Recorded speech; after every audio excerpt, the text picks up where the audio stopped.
Welcome everybody to tonight's show. Tonight is the Tavistock special, and we have Ben Emlyn-Jones on to explain his story. And for anyone that doesn't know who the Tavistock are, then they call themselves the Tavistock Institute of Human Relations. And let me just read a couple of things from Wikipedia. The Tavistock Institute of Human Relations is a British charity concerned with group behaviour and organisational behaviour. It was launched in 1946, which is just after World War II, when it was separated from the Tavistock Clinic. So basically, these are people that deal with group behaviour and social engineering, basically, and they are funded by the Rothschild Foundation? It says also on Wikipedia who funds them, who's involved. You've got the likes of Sigmund Freud and relations of Freud all involved with it, like Edward Bernays. Edward Bernays wrote the book Propaganda. These are people that have been manipulating the world time and time again. And I'll let Ben introduce himself and his own personal involvement with the Tavistock. Hi, Ben, you there? Hello, Dom. How's it going? Yeah, not too bad, mate. Not too bad. Oh, cool. Yeah, it's a subject that I think everyone needs to know about. I mean, you was mentioning some of the people who've been involved. I mean, Dr. John Coleman is an interesting guy to look at because he was studying this long before the internet was invented. It's really interesting stuff on there. But you want me to tell you about how I was involved in this personally? Well, yeah, explain how you found out about the Tavistock Institute and how you got involved in this dark realm of it, and we'll take it from there. Right. Well, if you want, when my involvement actually began goes back to before I became kind of conspiratorially aware. It actually goes back to my childhood. What happened was I met an old lady. Well, there's an old lady who became involved with my family called Isabel. What happened was, when I was about this began when I was about maybe 13 or 14 years old. I just come out from my family, just sort of emerged from a period in which there was another man involved in our life, who was very abusive towards me as a child. But that's a long story. That's another story in itself. And well, what happened was, now you'll have to excuse me if I'm a bit sort of incoherent. What it is, this is still quite painful for me to talk about. I hope you understand.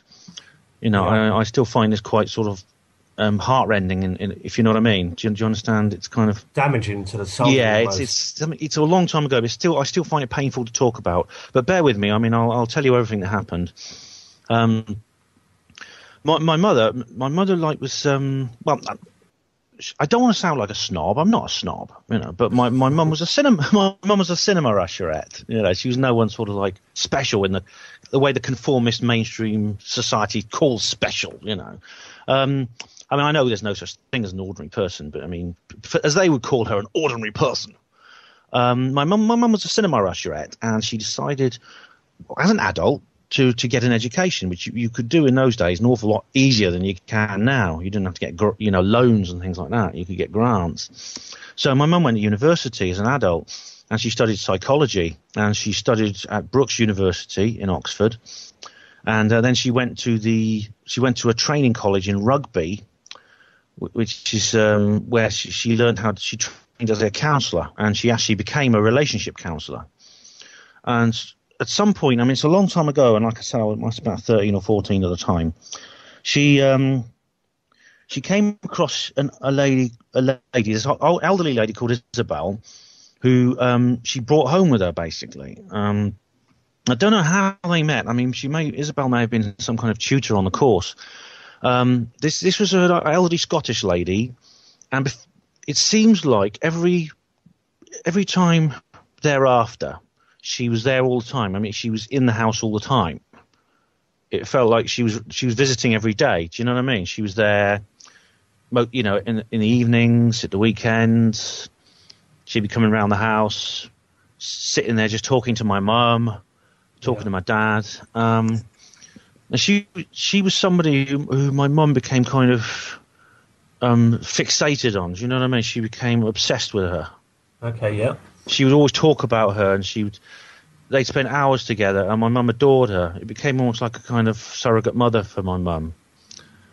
But So, run it by me again. Who was this lady that came into your life? her name was Isabel, and it was only years and years later I found out who she really was. Okay. This was years and years later. You know, her actual full name is Isabel Menzies Lyth. And anyone who has studied the history of psychological warfare will know that name. It's an infamous name.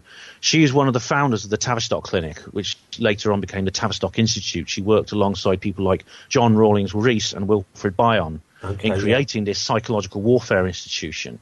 Yeah. I didn't know that at the time. I just knew her as Isabel. She was this elderly lady who was always around our house all the time. But she was not physically abusive like this man was I knew when I was younger. But she was very emotionally abusive.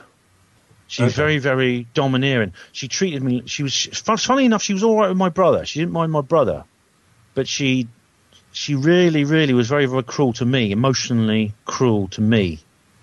And for a young child, you know, for someone a 14, 15-year-old, you know, nowadays, no one could do that to me now. I tell them to get stuffed. But I mean, I was just a kid, and she sort of had a kind of hold on me. You know, she had a hold on us all, and she would treat me as a servant. I would have to sort of like get her cups of tea and coffee, and she'd sort of shout at me like I was a servant. Yeah. And the worst thing is, and this is really hurtful to talk about, but she turned my mother against me. When my mum was with her, my mum was cruel to me as well. Yeah. Do you know what I mean? Well, when she wasn't there, like, your mother would treat you different.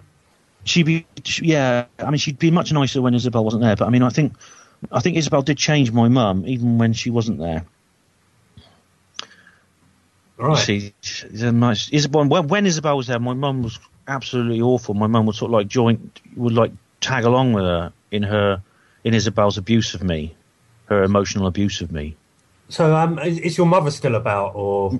No, my mum died in 2006. She died about a year before Isabel. So how long was Isabel in your life? Was she, or in your mother's life, rather? She was there, I think, sort of when I left home, you see, when I was 19, I left home, and I sort of lost touch. I came back, you know, I got back in touch with my family a few years later, and Isabel was still there. But, you know, basically, it wasn't quite as bad because I wasn't living there. Do you know what I mean?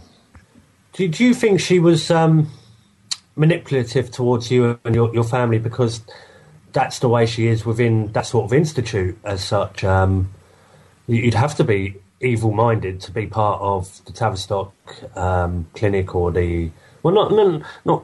I'm not saying everyone that's part of the Tavistock Clinic or the Tavistock Institute are evil, but when you're having a look at the people that are running it, they have socially engineered and manipulated most of the situations in the world, from soap operas to pop stars to everything from the Beatles, Adele, what's her name, Amy Winehouse, the Brit School. They're well involved with them, and they just come in, manipulate situations, and then punt it out there. And go on, carry on. You're about to say something? Yeah. It's hard to know what her motive was for doing this to my family. It's very, very hard to know why, you know, where she got involved with my mother or anything. I mean, unfortunately, my mum's dead. She's dead. You know, I can't really say for sure. But I mean, what you said about the Tavistock Institute is absolutely correct. They are involved everywhere. I mean, Isabel's primarily involved with the NHS. That was her primary job. She worked with the National Health Service. All kinds of organisations employ the Tavistock Institute, and it's very, very hard to know exactly what they are like, because you go to their website. I mean, if they have a mission statement, right? It says the institute is engaged with evaluation and action research, organisational development and change consultancy, executive coaching and professional development in service of supporting sustainable change and ongoing learning. Our staff work creatively with people involved in innovative activities, working across boundaries in difficult situations, combining research, analytical skills, practical help, devising solutions through the implementation. What does that mean? There's a lot of twisty words there. It's gobbledygook. It means it is completely meaningless. It's impossible. It's impossible to know exactly what it's what the organisation is about from reading that. It is extremely twisty. It's extremely misleading. It seems to be words that are designed to launder some kind of ulterior motive. And as what we've seen, I mean, we ourselves have seen that these people get everywhere. They're behind. They are engineering our society, as Dr. John Coleman rightly points out. Yeah, they're behind a lot of what you call the Orwellian language. You know, like phrases like collateral damage and things like that. Transition towns. Yeah, well, that's another example. Yes, these kind of little buzzwords that come out, and the latest is when it comes. You know, it's called enhanced interrogation. Have you heard that one? No. It's what they call. It's what the Americans call waterboarding, sleep deprivation, torture. Basically, they call it enhanced interrogation. Now that is a absolute prime example of the kind of Orwellian euphemisms that have been coming out of governments and other organisations these days. And it's organisations like the Tavistock Institute that are behind it, because they have subsidiaries all over the world. They have a branch in Australia. They have branches in the United States. There's other people and organisations that are involved in this. As you said, it all traces back to the Freud family, Edward L. Bernays, Anna Freud, who were behind psychoanalysis. Carl Jung. Yeah, Jung actually, he broke away from them quite a lot. He became quite independent quite early in his career, you know. But the Bernays, certainly, Anna Freud, certainly, and all that lot, they were right in there. And I mean, and I'm shocked actually, because you've got Bernays, who's one of the biggest manipulators of them all in the Tavistock, and on the list of people that they name on the Wikipedia site, you've got everyone from Freud, Jung, Klein, Lang, R.D. Lang, and all these names. Bernays isn't there, which is quite interesting indeed. So that is very unusual, yeah. I mean, R.D. Lang was the man who decided that families were evil and that your families were damaging. Now, we've heard we know very well about how there's an agenda to make the state replace the family in bringing up children. Yeah. You know, so we can have communal raising of children. There's more and more children being taken into care from their families on trumped-up charges. This almost happened to my daughter a few years ago. You know, it's happening everywhere. Why? What happened with that then? Well, my own daughter, my own daughter was almost got a care order. What happened was, my daughter's now 18 years old. She's a student, a drama student at college now, so I'm not worried about her now. I mean, she was 10 years old when all this kicked off, and I'm very glad she wasn't any younger. Social workers got involved with her and said that basically she was living with her mother. I'd split up from her mother, and they said that she was not capable of bringing up a child. She was mentally incompetent. Has she got... Is she mentally incompetent, or was there any... I don't think, no. She's not diagnosed with any condition at all. And the thing is, though, they then said that I was as well. They sent this psychologist to analyse me. It's absolutely chilling to the bone. But they sent a psychologist to analyse me in 2005, and this was a lady from. I managed to look into a suitcase where, you know, when her back was turned, and she had a letter in there, and the header, it was Harley Street was on the heading of on the header of the letter. And I thought to myself, this is the council, so this is social services, Oxfordshire County Council's, you know, child protections department, right? They're employing someone from Harley Street. It must have cost them a fortune. So why were they doing this? Was this because you was doing something at the time that was agitating people like the Tavistock? Well, it's hard to know, you know, because I mean, I didn't start her panwo until the following year. Yeah. But I mean, I was active on the forums and things like that, and also you know, there was this incident. To be honest, this happened the following year. But I was my daughter's school tried to take her fingerprints from her. This has happened to a lot of children in a lot of schools. They tried to take the fingerprints from all the children in the school, and they didn't tell anyone. They didn't tell the parents. And when I got wind of it, I kicked up. Well, I actually told them. I phoned them up and I said, "What's going on?" Because Louisa, my daughter, had told me. She'd come in from school and told me that they were going to take her fingerprints. And I phoned the headmistress, and she says, "I don't know anything about this." And I thought, this is odd that she doesn't know anything about it. She says, "I'll get back to you, Mr. Emlyn-Jones. I'll call you back, right?" Well, she never called me back, ever. So what I did was I phoned back again. I kept trying to speak to the headmistress, and she wouldn't take my calls. Eventually, the librarian called me and said, don't worry, Mr. Emlyn-Jones, it's only a limited database that will only be used in the library and nowhere else. And they're not going to take the whole fingerprint of the child. They're just going to take one small segment. And I said, well, look, with all due respect, lady, I said, that's not the point. The point is, firstly, the database is being created. And as for Big Brother, when it comes to Big Brother databases, you've got to deal with capabilities, not professed intents, because the authorities bringing in these databases are malevolent. And then secondly, it was actually so socially and psychologically conditioning the youngest members of our society to accept database as normal, the database state, constant identity checks as normal. I mean, we oldies and goldies, we remember what it used to be like. Do you know what I mean? It's like Winston Smith in the book 1984. Winston Smith, he's a sort of like middle-aged man, and he's living in this Big Brother state, but he remembers what life was like when he was a kid. He remembers nursery rhymes. He remembers things like that, which are now banned. And the thing is that it's the little kids who are getting all this programming from the day they're born. And I mean, in that book, they say it's the children who are the most zealous of the sort of Big Brother party, the Ingsoc party. And this is what I've said. Anyway, what happened was the headmistress still didn't return my call. So what I did was I wrote to her, and I took the letter in by hand, so I knew it arrived. And I told her that I'm withholding permission for anyone to take any biometric data from my daughter.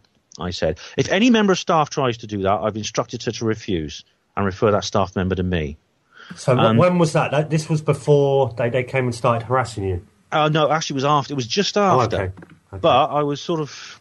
It's possible there was a connection. It's possible there's a connection because I was getting quite vocal on the forums. This is before I set up Panwo, my blog, and other websites. Yeah. Because I got refreshed to your information after Occupy, because I'd seen bits and bobs of yours online a few years ago. And then after Occupy, and I found that, somebody sent me the information that the Tavistock Institute were involved. And that was I just didn't know it was going to be that much obvious information, and they hide everything in plain sight. Occupy were posting information that they're doing social dreaming events from the Tavistock Institute, and it's like, you're inviting these guys in to mind control the protesters. My question is why? And all they could say is, we've got to get Dom out of the Occupy movement. And it's and when you look at it, you've got the very last Occupy in London, one of the main camps, Finsbury Square, is literally a 2-minute walk to Tabernacle Street, which is where you'll find the headquarters of the Tavistock Institute. And when you think about these guys that manipulate everyone, their offices are so... you wouldn't guess. Like, you look at the MI6 building, it's a huge glitzy building with loads of cameras on and everything. But these lot, they've got like this building tucked away over a dark street with hardly any windows below, around eye level, and it's just like really suspicious. Yeah, it's an odd thing. I mean, I remember your own films from the Tavistock, from the Occupy movement, and how very sort of naive and sort of dismissive these people were of the danger they were in. It's really quite sad that they didn't. I mean, what happened after that when that camp went away? It didn't surprise me. Well, they're still at it. It didn't surprise me at all. They're still at it, and I'm not going to give up. If they're going to try and... Well, what they're doing at the moment in London is they're doing some action in Battersea on a kid's playground, trying to save that, and trying to cool loads of people down to get a big protest going. But the only people that are there are the manipulators that are running it anyway, which runs of people like Saskia Kent, who is Common Purpose graduate. Twice she's done the Matrix course, and she's well involved with the Occupy movement. And then you find people like Manny Sher, who is like right at the top of the Tavistock Institute. I had a word with him around the time of Occupy, and they said they were involved from week one and involved worldwide. So who invited the Tavistock Institute into this leaderless movement to do whatever they needed to do? Yeah, I mean, it was only after, actually, because I went to the tent city and I had a walk around there and I talked to some people and I thought, this is really great. This looks really great what these people are doing. And then, after a while, it sort of fizzled out. And it was only then I saw your videos and I thought, oh dear, they've just completely infiltrated it and controlled it. See, I'm on the other opinion. I don't think Occupy was infiltrated. I think it was orchestrated. And I was saying this for months before the start. I didn't want to go anywhere near it. I've spoken to people. I've made videos about this, so I've met people who think that as well. And it's it's possible. You're right. It can't be ruled out that this whole thing was just set up from the day from the beginning, just to diffuse some kind of tension that was building up. It's a leaderless movement, but somebody had to have set this format out of where you've got GAs, you've got a finance team, you've got a press team, and it was the same format in every single Occupy. And every single Occupy, people came in and put themselves in self-appointed positions of leadership, like Saskia. Yeah. So these guys come in and control the movement from the start. People did know about this, and then the people that are following the movement, will follow the vocal people who have been sent there, who are there and getting paid by certain companies. Yeah, that's it. It's totally. It really is. It's quite. It's sad in a way, but I mean, I think hopefully it's an experience we'll learn from. It's something that maybe we'll be more wary of it next time, and make sure that we don't fall into these traps, because these people are expert manipulators of the human mind. I mean, I've on an organisation, on a personal level. I mean, I've found out, that for whatever reason, this woman decided to attack my family. Yeah. I mean, I don't know why she did that. It's just maybe because she could. Maybe it's a kind of game they were playing. I don't know. It's hard to say. So was it just she was coming in and being like manipulative, or was she just, or was she going further than that? In terms of what, physical abuse? Yeah. Well, like basically, she'd come in, she'd be evil to you, get your mother to be nasty to you because your mother's befriended her and she's looked up to her. I can see how that relationship sort of formed, but did it go any further, like getting other people in, or even physical? She was never physically abusive, which was, I mean, there was a man, like I said, there was a man in my life before who was physically abusive to me. This lady was not, but she was mentally very cruel, and she was using what I would now call, she must have been using someone with her experience who's been doing this basically since the 1940s at least, would know how to manipulate people, and she must have been using some of these tactics on me and my family. I don't know what. It's a long time ago, and I can't say for sure, but I remember her aggression. I remember her rudeness. Her she's the way she was bad-tempered with me and would speak very harshly towards me, very prickly. And my mum would do the same whenever Isabel was in the house. Well, they are the leading psychotherapists and mind benders. Yes.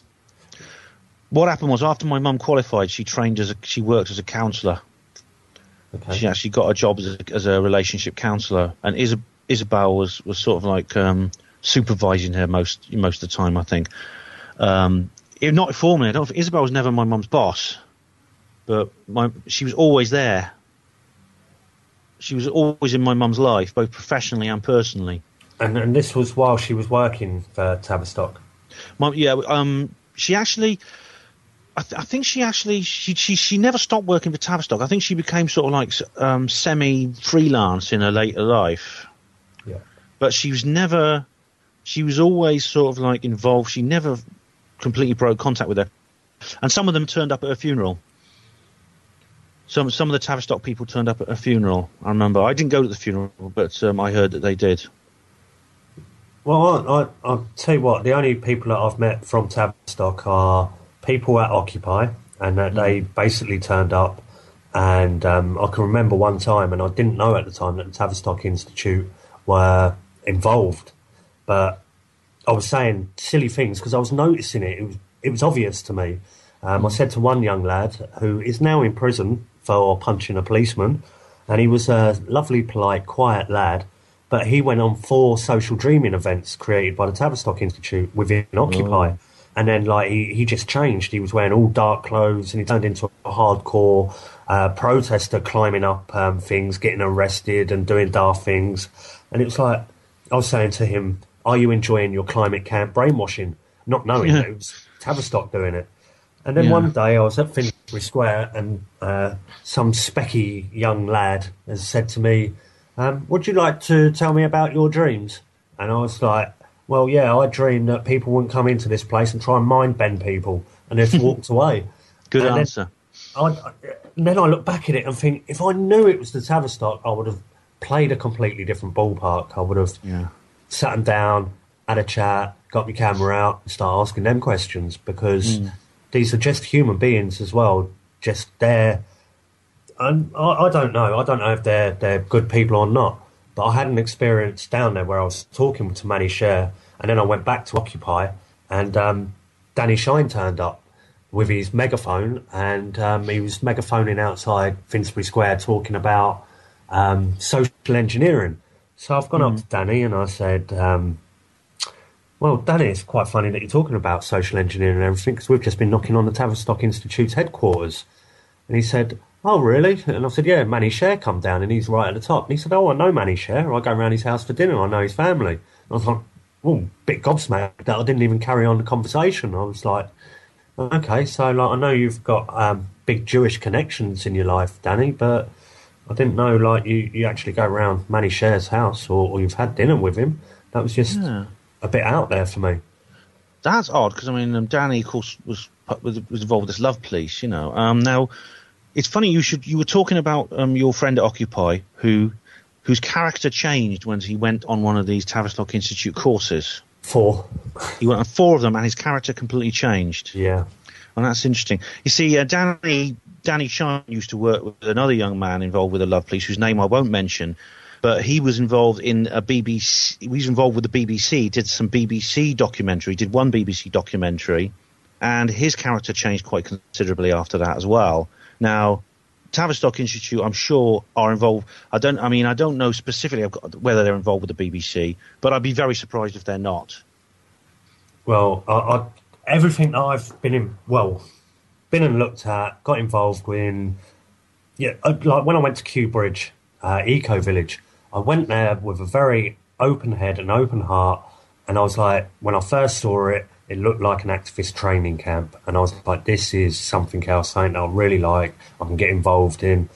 But then you have a look at the type of people that were involved in that, like Dean Puckett, Gareth Newenham. They've just made a film called Crisis of Civilization with, what's his name, Nafiz Samed, who is part of Chatham House, and that's like, you may as well say it's like another posh version of the Bilderbergs, where they don't talk about what they've done. It's like first rule of Chatham House is don't talk about Chatham House and that sort of stuff. And then you find out that Crisis of Civilization is either Rothschild or Rockefeller funded, one of the two. So you're like, hang on a minute, these are supposed to be protesters that are being funded from the highest echelons of the hierarchy pyramid. And I was just like, okay. And David Shayler as well. I still don't know what to make of that character. First of all, he's a whistleblower, and he blows the whistle on the plot to kill Colonel Gaddafi. And next thing, he's exiled out the country. And a few months later, he's allowed back in the country, and all of a sudden he's a protester saying 9/11's an inside job. You must believe me, I'm Jesus Christ, while he's wearing a little miniskirt and a thong. So is this all part of what Tavistock would do and how they do it? Because I know Edward Bernays has done some really manipulative things. Like back in the day when it was mainly men that smoked, he waited and got a load of I don't know what it was, but it's something to do with some huge women organisation. It was one of these. It was one of these early feminist groups. Yeah, and he gave them a slogan, because slogans work. That's all about how to insert it into the mind, and it was something about something of peace, lighting for peace, or something like that. But the slogan was all to be put into the mind anyway. But he got them all to light cigarettes at a certain time.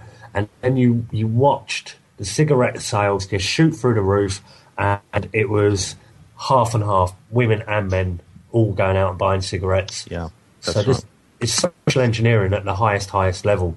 Yes, Edward Albanese. The malign influence of Edward Albanese has not been fully appreciated by history. Basically, every time you switch on an advert, TV adverts, for instance, or any kind of advert. Before about 1920. Adverts were all pretty much the same. You'd get something like buy Gillette razors. They work better than our rival razors. They're better, and adverts would treat the potential customer as an intellectual equal who could be persuaded rationally as a thinking person that their product was better than another, and they would be persuaded to buy it. Bernays came along, and that all changed. He introduced psychosexual elements to advertising.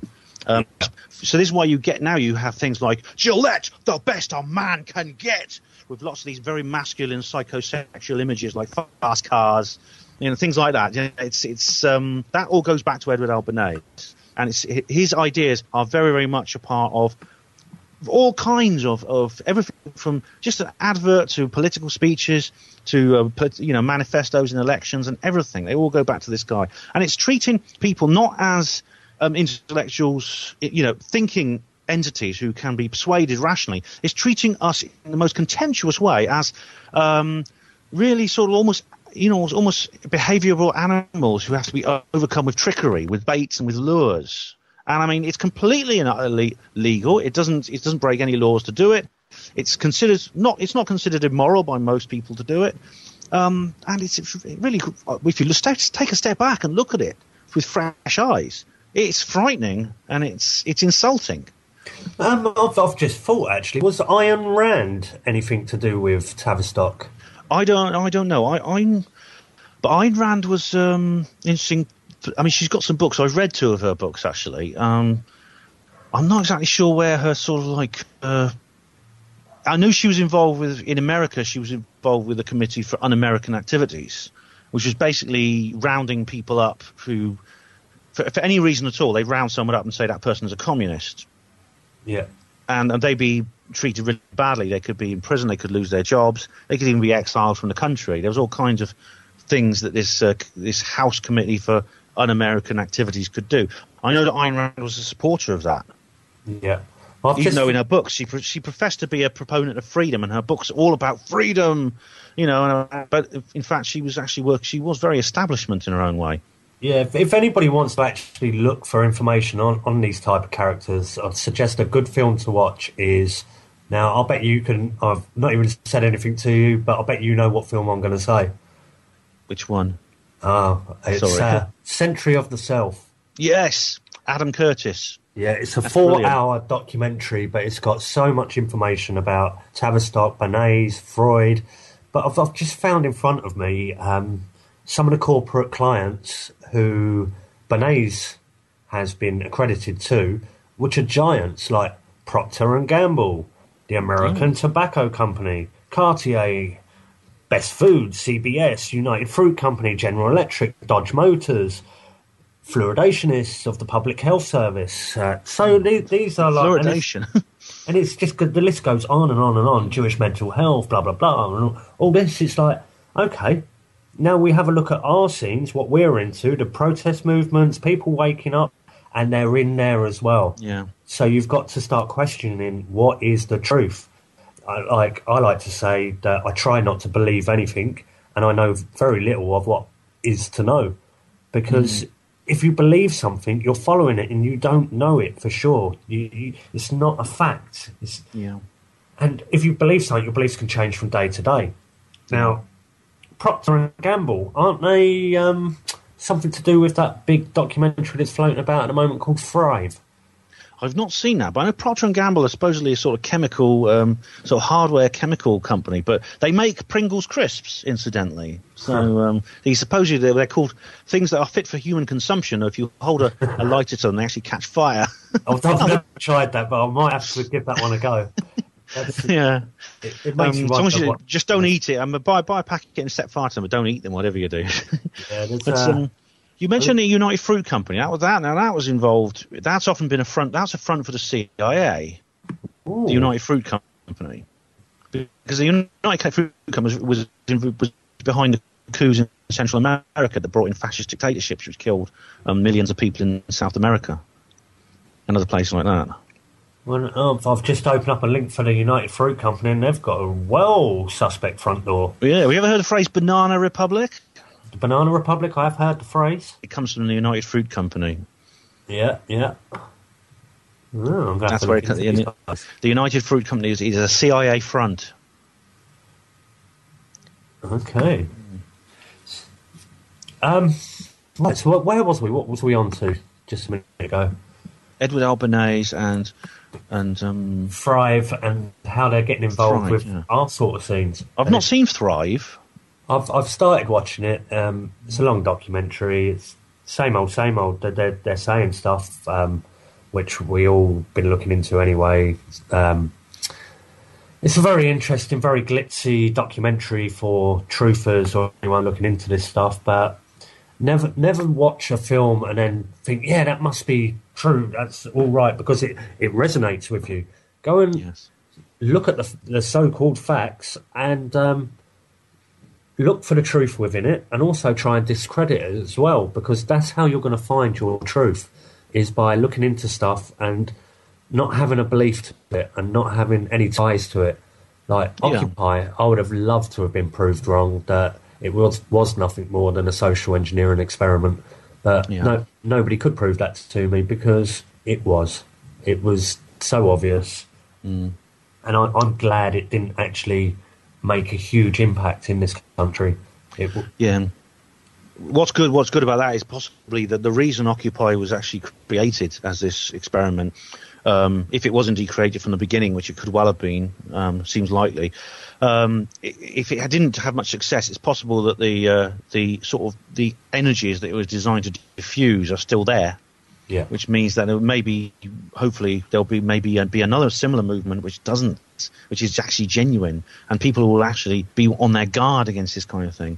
Because I mean, the one thing that the authorities have always done is they've tried to get inside their opposition. I mean, there was I think it was one of the communist leaders in Eastern Europe. He was once asked, "How do you deal with dissidents and insurgents?" And he says, "I don't fight them. I offer them a job." It's an interesting sort of way to put it, but it's kind of what the attitude that our own authorities have towards anti-government activism. They sort of like, they get inside it and they just turn it into something which is attenuated and soppy and is under their thumb. Like, these things can start for a genuine purpose. I mean, I think the Labour Party, when it was first set up, seems to have been set up by genuine people for a genuine purpose. Yeah. That is to improve the lives for working people in this country. But before long, in less than a century, it's turned into what Tony Blair is in charge of. This guy Tony Blair. There's this guy who this warmonger from the Fabian Society who goes around lying through his teeth at every opportunity, drinking sherry with the Queen. It seems. People, you look back, I mean, it happens so slowly, we don't even notice it happening. But you look back all over that time, you think, how the hell did that happen? Yeah, and somebody told me about Tony Blair, and somebody pulled it up who's actually in the chat room at the moment. Oh, and if anybody's listening to the radio and they want to join in the chat, there's a link just above the radio where it says join the chat. Click on that, put your name in, come and join, come and ask a question. But there's Tommy in the chat, and I told him about... I heard that Darren Brown had the guy that trained him in NLP and his skills also trained Tony Blair. And he said to me, well, do you know that? And it's like, since then I've been flat out busy. But if anyone can find any information on the guy that trained Darren Brown, and then see if there's any matches to this guy and Tony Blair, and then see who else he's trained, because... these guys are using these skills of NLP to manipulate millions of people, i.e. for voting.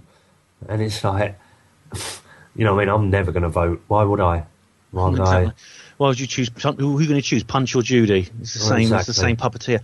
I mean, I would also be interested in anyone who can back up another allegation I heard, which is the BBC. When the BBC produced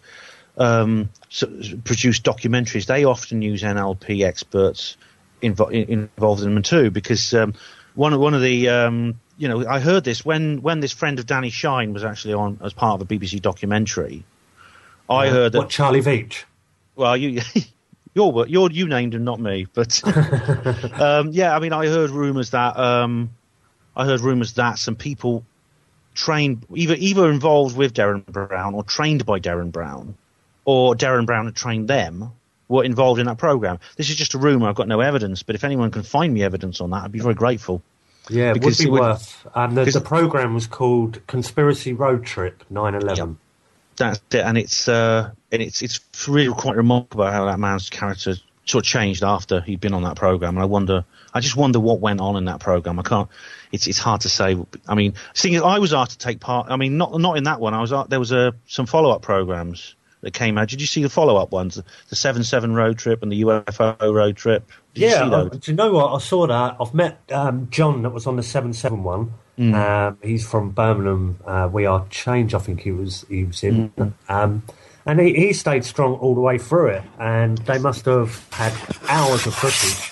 And the thing is, they can have hours of footage and manipulate it. And John seemed to stay pretty strong all the way through with his views. And they didn't make him look bad at all. I was asked to take part in that series myself.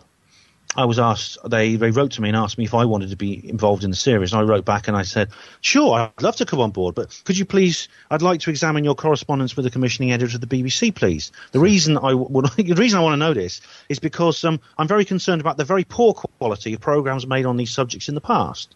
Apart from that, I'd be happy to be involved. You know what? They never wrote back.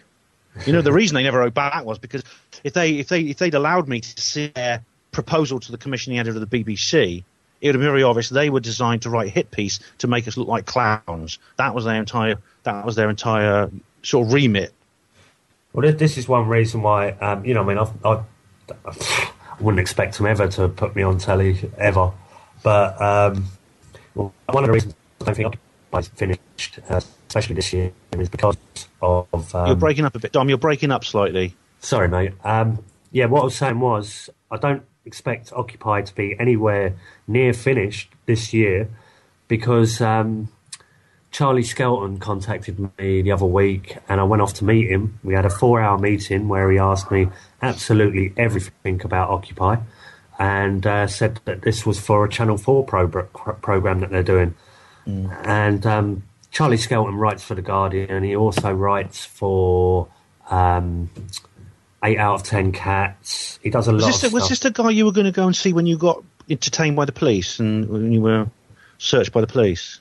Sorry to interrupt. Sorry. From Occupy? That you were going to the Sun. No, you were going to see someone with the Sun. No, sorry. That was somebody completely different. Yeah. And, that was something else completely different. Charlie Skelton... Apologies. I broke your... Yeah, carry on. Apologies. Yeah, Charlie Skelton's a Guardian reporter who has reported on the Bilderberg meetings and been arrested for it. All right. So his wife went a couple of years later and she got arrested too. And they seem like the only genuine journalists I've ever met in my life. And they gave myself and John Witterick an interview and they put that into The Guardian, and John Witterick's stuff was all about how to get out of debt, links to his website, and it all got left up there, and my stuff was all about you are not the name on the birth certificate. If you don't consent to be part of that system, there are ways of playing the game and you can be free. And they put it all out there. Next day, I'm getting phone calls off of Charlie, and they're saying they're getting loads of hassles off of their legal team that shouldn't have gone in there, blah, blah, blah. It's like, I just thought it was hilarious because there was finally a bit of true information in the papers and they tried to rebut it, which cost them tens of thousands of pounds. And when they rebutted it, it just gave us more energy because more people looked at the information. So it's like an epic fail for the system. And that's, good. That's the way I'm seeing the system at the moment. Everything that they're doing to try and hold on to their power, they can't. Too many people are waking up and going, I'm not standing for this no more. The power is me. I've got the power. And that's why people shouldn't join up with groups and go, yeah, I'm part of this group. Because, you might be part of that group. Go and sign your name down. Yeah, I'm part of Anonymous. I'm part of Occupy. And then somebody with a daft mask goes out and does a bomb or even a false flag or whatever in the name of that, then you're all labelled. And then, cheers. Because you're claiming to be the 99%, even though 99% of this country has never heard of you, then, you're going to take it to the High Court. Once you go through the High Court, everyone will have to follow that as a rule. And then you're taking away people's rights and perceived freedoms. Yes, that's an interesting words of warning there for people because, anyone can put on one of those masks and do something heinous. And it wouldn't surprise. I mean, we already know that the English Defence League have done this, and it's quite likely that the police probably do this as well. And they've done this in other protests. They've dressed up like a particular member of a group, and they've gone out and they caused trouble. And then that gives them it's a little sort of 9/11 really. It gives them an excuse to then go in and solve this problem that they created, and to take vengeance against whoever it was. And it's what was you saying? What you were saying before that? It was yeah. I mean the thing about the mainstream media. I mean people like this guy from the Guardian you mentioned, Charlie Skelton. Yeah. Charlie Skelton. I mean we're reaching a point now where people like him, who they may be working for mainstream papers, but they won't. There's maybe enough of a critical mass now to keep these people in work and keep them what they're doing, keep them on what they're doing. Up till now, I mean, people like Jim Tucker, the independents, have been the only people exposing the Bilderberg. But obviously, they will always try to persecute people within an organisation who don't follow the party line. I mean, as they would do at the Guardian or any other mainstream paper. There's a limit to how much they can do. They can't control people by force. They can only control people by forcing them, by persuading them to cooperate. Yeah, that's what I keep telling people is like the final thing is because they can't force you to sign a piece of paper. Now that's how they get you on a contract. So they might be able to force photos out of you. They might be able to force fingerprints out of you, but they can't force you to sign a piece of paper. So this is where they get people like the Tavistock Institute, Common Purpose, and all these other think tanks in there to program people and train them how to do their job. And that's why you'll see it time and time again. You can go up to a copper with an intention of just asking questions. Try it out. Just go up to a cop and start asking questions. Ask a question, and then ask a question after a question after a question. See how many questions you can ask before they start asking questions back. It's part of their programming. They can't help it. They cannot hold a normal conversation without being in their job. But you actually, the guy, was it Ginger, the guy with the beard? Rocco, that's it, Rock. He actually came. If he is listening, I'd like to say a big hello to Niall, my favourite YouTube cop. Yeah, he actually came back and he started actually talking a bit of sense to you, and I thought, this guy's starting to get it, and I thought, you've broken through, you've actually got through to this guy. Well, the funny thing is, when I used to have a spy camera, it's a lot easier to catch good footage because they don't know they're being filmed. But now I've got a camera, it's like holding a taser to them. They get frightened, they know they're being filmed, they know they haven't got these answers, which seem very simple, and they should know because they are allegedly police. So they don't know about their own job, and then they get a bit aggy, like you say with this Ginger guy, and sometimes they can wrestle you to the floor, take you to the station, just for asking questions and trying to find out what's what within the law. But he did. He's looking into this information, and I know for a fact that Bristol Police Station troll my YouTube channel, and mainly on that Ginger video, which is called Arrested for Asking About Common Law, Part 1 and Part 2. And the police, I've been told that they do hit that channel and send nasty comments in there. So this is like what they do. They try and put other people off looking at it, because the first few comments that stay at the top, people do tend to look down and think, oh no, this is going to be rubbish, and then skip on to another video or something. So you lose a lot of people by the way they work. This is psychological warfare, what they do, and who trains them. Yeah, I know exactly what you mean, because I've been targeted by an entire group of trolls for about 5 years now. They've been after me. Team Droik is an absolutely infamous group of trolls. They just basically post. I used to think it was just one person, and they always have the same sort of like forum account on my forum. But then I noticed that some days they're better at spelling than others, and things like that. They use different kinds of their punctuation sort of varies, and I realise it's more than one person, and they're always there. I mean, it seems like they work shifts. I mean, I never have to. It's just every 2 hours, something is put up on there, which I have to then delete, and they put comments on my blog articles, things like that. But I got a chance to talk to a solicitor about contracts and things like that, and I brought up the birth certificate, and I said, because of course the birth certificate is supposedly the contract between us and the state. That's what it's supposed to be. Well, that's what we're told, they say. Yeah. Well, but he doesn't even have your baby footprint on or baby handprint. He doesn't have, let alone a signature. Yeah. You know, so I brought this up and he said, well, it doesn't really matter. And he sort of kept saying to me, it doesn't really matter whether that's contract law or not. It's just the fact that is how the law works. And I thought, that's a bit of an odd thing to say. You know, and I thought, I don't think he quite grasped my point, even though he was a solicitor and he's trained in law, I'm not. Well, that's why I'm seeing coppers every day and saying to them, are we policed by consent? And they say, well, yeah. And it's like, okay, so if we don't consent to said rules, then what happens then? Oh, you still get nicked. So it's not by consent then, it is by force. Or your job is done by force. Maybe not the contract as such, because I know for a fact that the police, unfortunately, haven't got any authority anymore. When they were started by Robert Peel, it was to protect people and to look after the neighbourhoods and things like that. But nowadays, it's all about commerce. Yeah, I mean, I do what happened to the good old British Bobby, you know, the guy with the little watch chain who said "evening all," you know, who sort of escorted old ladies across the road. That's now. He was a guardian of the community, that man. Do you know what I mean? He was someone everyone looked up to and you could trust. He's been replaced by some sort of armoured assassin in a luminous jacket with a belt kit full of weapons. And you asked him the time of day. He says, "Time you got a watch, mate." You know, something like that. Well, they look terrifying, all in that black sort of like Kevlar gear, bulletproof, with weapons, and they look like futuristic Nazis. But the thing is... Maybe they are. Yeah, the thing is, they've got no authority and power at all. I've got the power to arrest. Well, take me down the station, mate, but at the end of the day, you can ask me like thousands of questions, but you've got to throw me out at some point.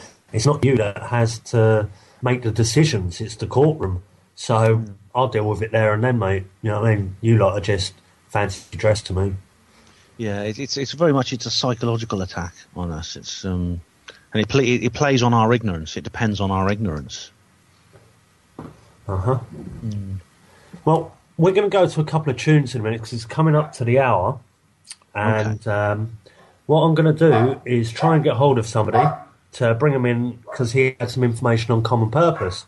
But I'd like you to stay on if you can, Ben, so we can have a three-way conversation. Sure, that'd be great. All right, then. If Bob could line up a tune for us.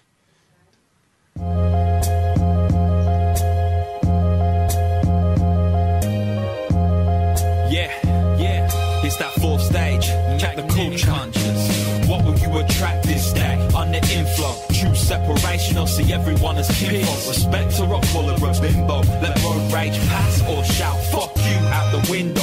Get let out or cut up, it's your choices that shape your reality. Universal forces, don't take them lightly, cause you might be surprised if you choose wisely. With good vibes, negative vibes subside. Don't let the mudslide bury you. Dust yourself up, whistle a merry tune. I feel blessed, that's very true. My light shine bright, I take flight like an canary do. Break out the cage and taste freedom. When you realise those bars are holding you back, you won't need them. Although we can't delete them, we can focus on the things we do want, and then we can reap them. Same thing you feel is the same thing that comes. Bang bang on the drum, move to the bump. Same thing came is the same thing called.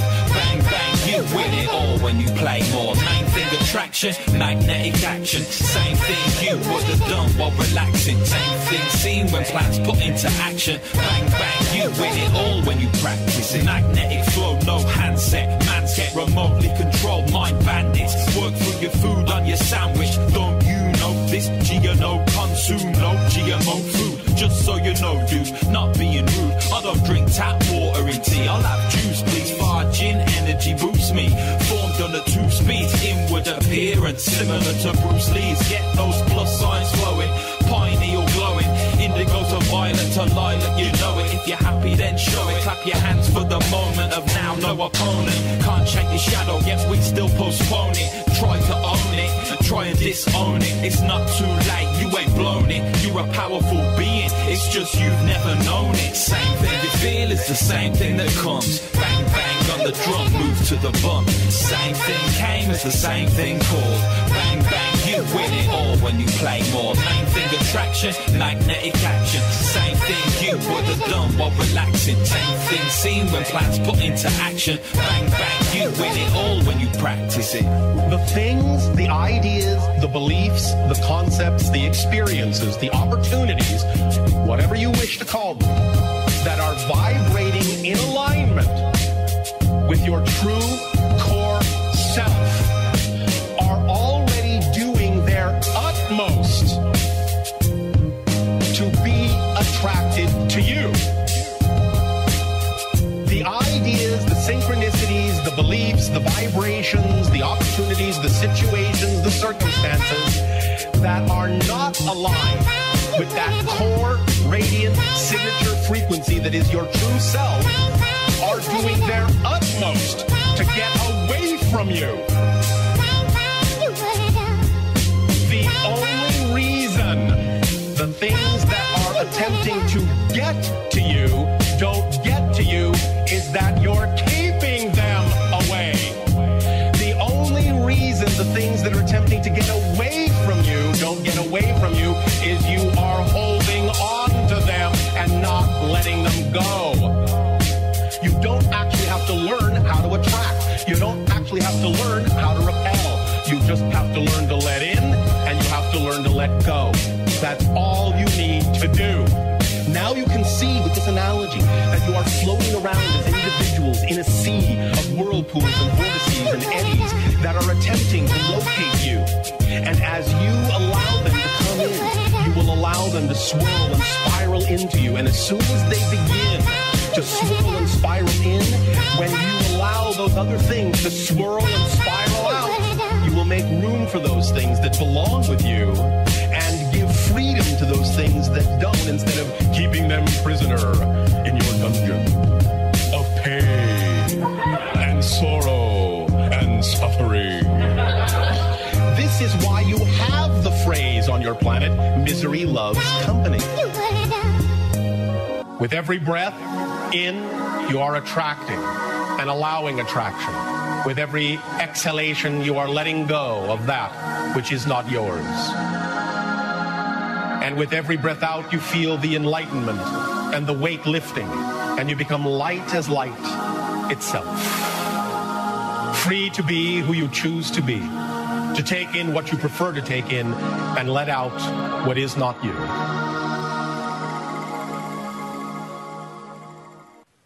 Welcome back to the second hour, everyone. And I've pulled another guest in to talk about Common Purpose. For the people that don't know who Common Purpose are, then get to know. Common Purpose is an international, non-for-profit organisation that's been running leadership development courses. That's what they say. So they're training people to be tomorrow's leaders. This is saying they're non-profit when they have tens of thousands of people going on these courses, costing £10,000 average each, or up to 10,000. The Matrix course costs 10,000, and I know that people have done that and done it a few times, and then go out and manipulate within protests. Would you like to introduce yourself? Hi there. Yeah, I'm Jake. Basically, recently, straight up, Common Purpose came to my college. They were using the title Common Purpose, and they were just giving employability lessons to help yourself get employed in businesses and stuff like that. And it was mandatory, you had to do it. When I left it, I remember hearing Common Purpose before, and I just thought, let's look this up. This was a bit creepy. And I just got looking into it, and I realised quite a few people local were Common Purpose, and I realised that there were quite a few graduates and quite a few teachers based in my local area, Suffolk. So I just gave one of them a ring and said the woman who was doing the course, Jessica Watts, was said if I had any questions I could just give you a ring and we could talk about it. And he said, yeah, you can come give come to me, and so we like had a meeting. He was just another really creepy bastard. I didn't ask him any questions any awkward questions, because it was just quite uncomfortable. But it's just amazing how in our community they are. It's like everywhere you go. So they're coming into colleges and grabbing them young, by the sounds of it. Yeah. So, because you contacted me the other day and showed me this list of quite powerful people. Explain what that was. Well, I was left alone in Chief Executive's office for the police whilst I was talking to him. And, I found an address book. It was just on his desk, so I was like, just flicked through it. That's what you do when you're investigating. And there was a name on it. I did write my name down, but I can't find it. And it said, get to join 3-year plan. And I looked that up, and I found the chief executive, Michael Gooch, on that list, and I found he was one of the only people to respond to it. Yeah. So what was this list called again? The 3-year plan? I've got it up somewhere. Yeah, if we hold on while you find that, because maybe if other people Google this and see this, then you'll see like what this list is and who's on it. These are very high-powered people in society that are connected to common purpose. And when you have a look at these guys, they're involved in all sorts, from the NHS, everything in the public service sector, schools, healthcare, lawyers, media. Everywhere they're in there doing exactly the same. Well, they've come off of things like the think tanks of the Tavistock Institute, and they're there trained to socially engineer and manipulate crowds with their psychoactivity, where they're just manipulating with keywords, slogans, anchors, mirroring, and the sort of things that these mindbenders want to do to get you to do what they want you to do. Have you found that list yet? Yeah, it's a Suffolk 3-year plan. It's 3 spelled out. So if people Google the Suffolk 3-year plan, you'll find 2012 to 2015. Yeah, it says 2012 to 2015, and this will have the list of these on. So when you got this list, what did you do with it? I just started Googling some of the RSPVs, people who had responded already on it. And again, all of these, not all of them, because some of them are like they just had no information on web at all. But some of them have like got connections with common purposes, either being like a graduate or just being around other graduates or being around other leaders and teachers. Yeah, so somebody just... Are you going to talk, then? Because somebody just posted in the chat room that there's a common purpose graduate, Jessica Watts. I don't know who she is or anything. Is there a reason for somebody posting that in there? But carry on, Ben. Me? What's you going to say? I've not heard that name before. No, not fire. I'm not Jessica Watts. I found this from Suffolk. It's this. I'm just posting it in the Skype box now. It's just Suffolk Police Authority. It was Suffolk Police Authority. Yeah, it's just there's a link there now. Suffolk Police Authority.org.uk documents. Okay. And also, like I found on the Common Purpose graduates list, and this was through searching once again from Occupy, that when they started at St Paul's Cathedral, then they went and took a bit of land at Finsbury Square, and then they took a building called the Bank of Ideas, which we found to be a registered limited company 3 years ago. So this has all been in pipeline for a long time. And then the woman that found the Bank of Ideas handed it over to a guy called Phoenix, who's well known on the squatting scene and the protesting scene. He's wanted to change the squatting law for some time, and it seems like he has changed the squatting law now. It's illegal to squat residential buildings, and this is down to the Bank of Ideas court case in the High Court. They're actually quoting this on other court cases, like there was one, the Hobo Hill one, and they quoted the Bank of Ideas and said, right, we don't care if there's mistakes in this one's gone through, so this is in the lower court, we're going to pass this one through. Anyway, the woman that found it, her name was Eleanor Wilson, and she runs Passing Cloud, which is like an activist hub network where loads of people gather and they tell them all their information and everything like that. But lo and behold, there's an Eleanor Wilson that's a common purpose graduate. So we've done a bit more digging, and it's quite hard to find out who this Eleanor Wilson is. And there's only 56 Eleanor Wilsons in the country, so what would the odds be of this one who is actually in a position of leadership, got our fingers in pies of Lawful Rebellion, Occupy, Transition Towns, Grove Heathrow, Kew Bridge, 9/11, you name it, she's there. And going to all festivals and things like that, also involved with community projects up and down the country. It makes me worried because these community projects, I know of some that have got some high-profile activists trying to set communities up, and they've got common purpose fingers in the pies, it seems. So if this is happening, I hope we don't have another Waco or Ruby Ridge on our hands.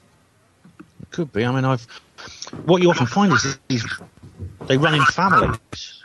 You know, what happens is, oh, Dom, I can hear myself echoing slightly. I'm not sure if that's normal or what. Sorry, that was me just unplugging my headphones. They're back in. Oh, sorry.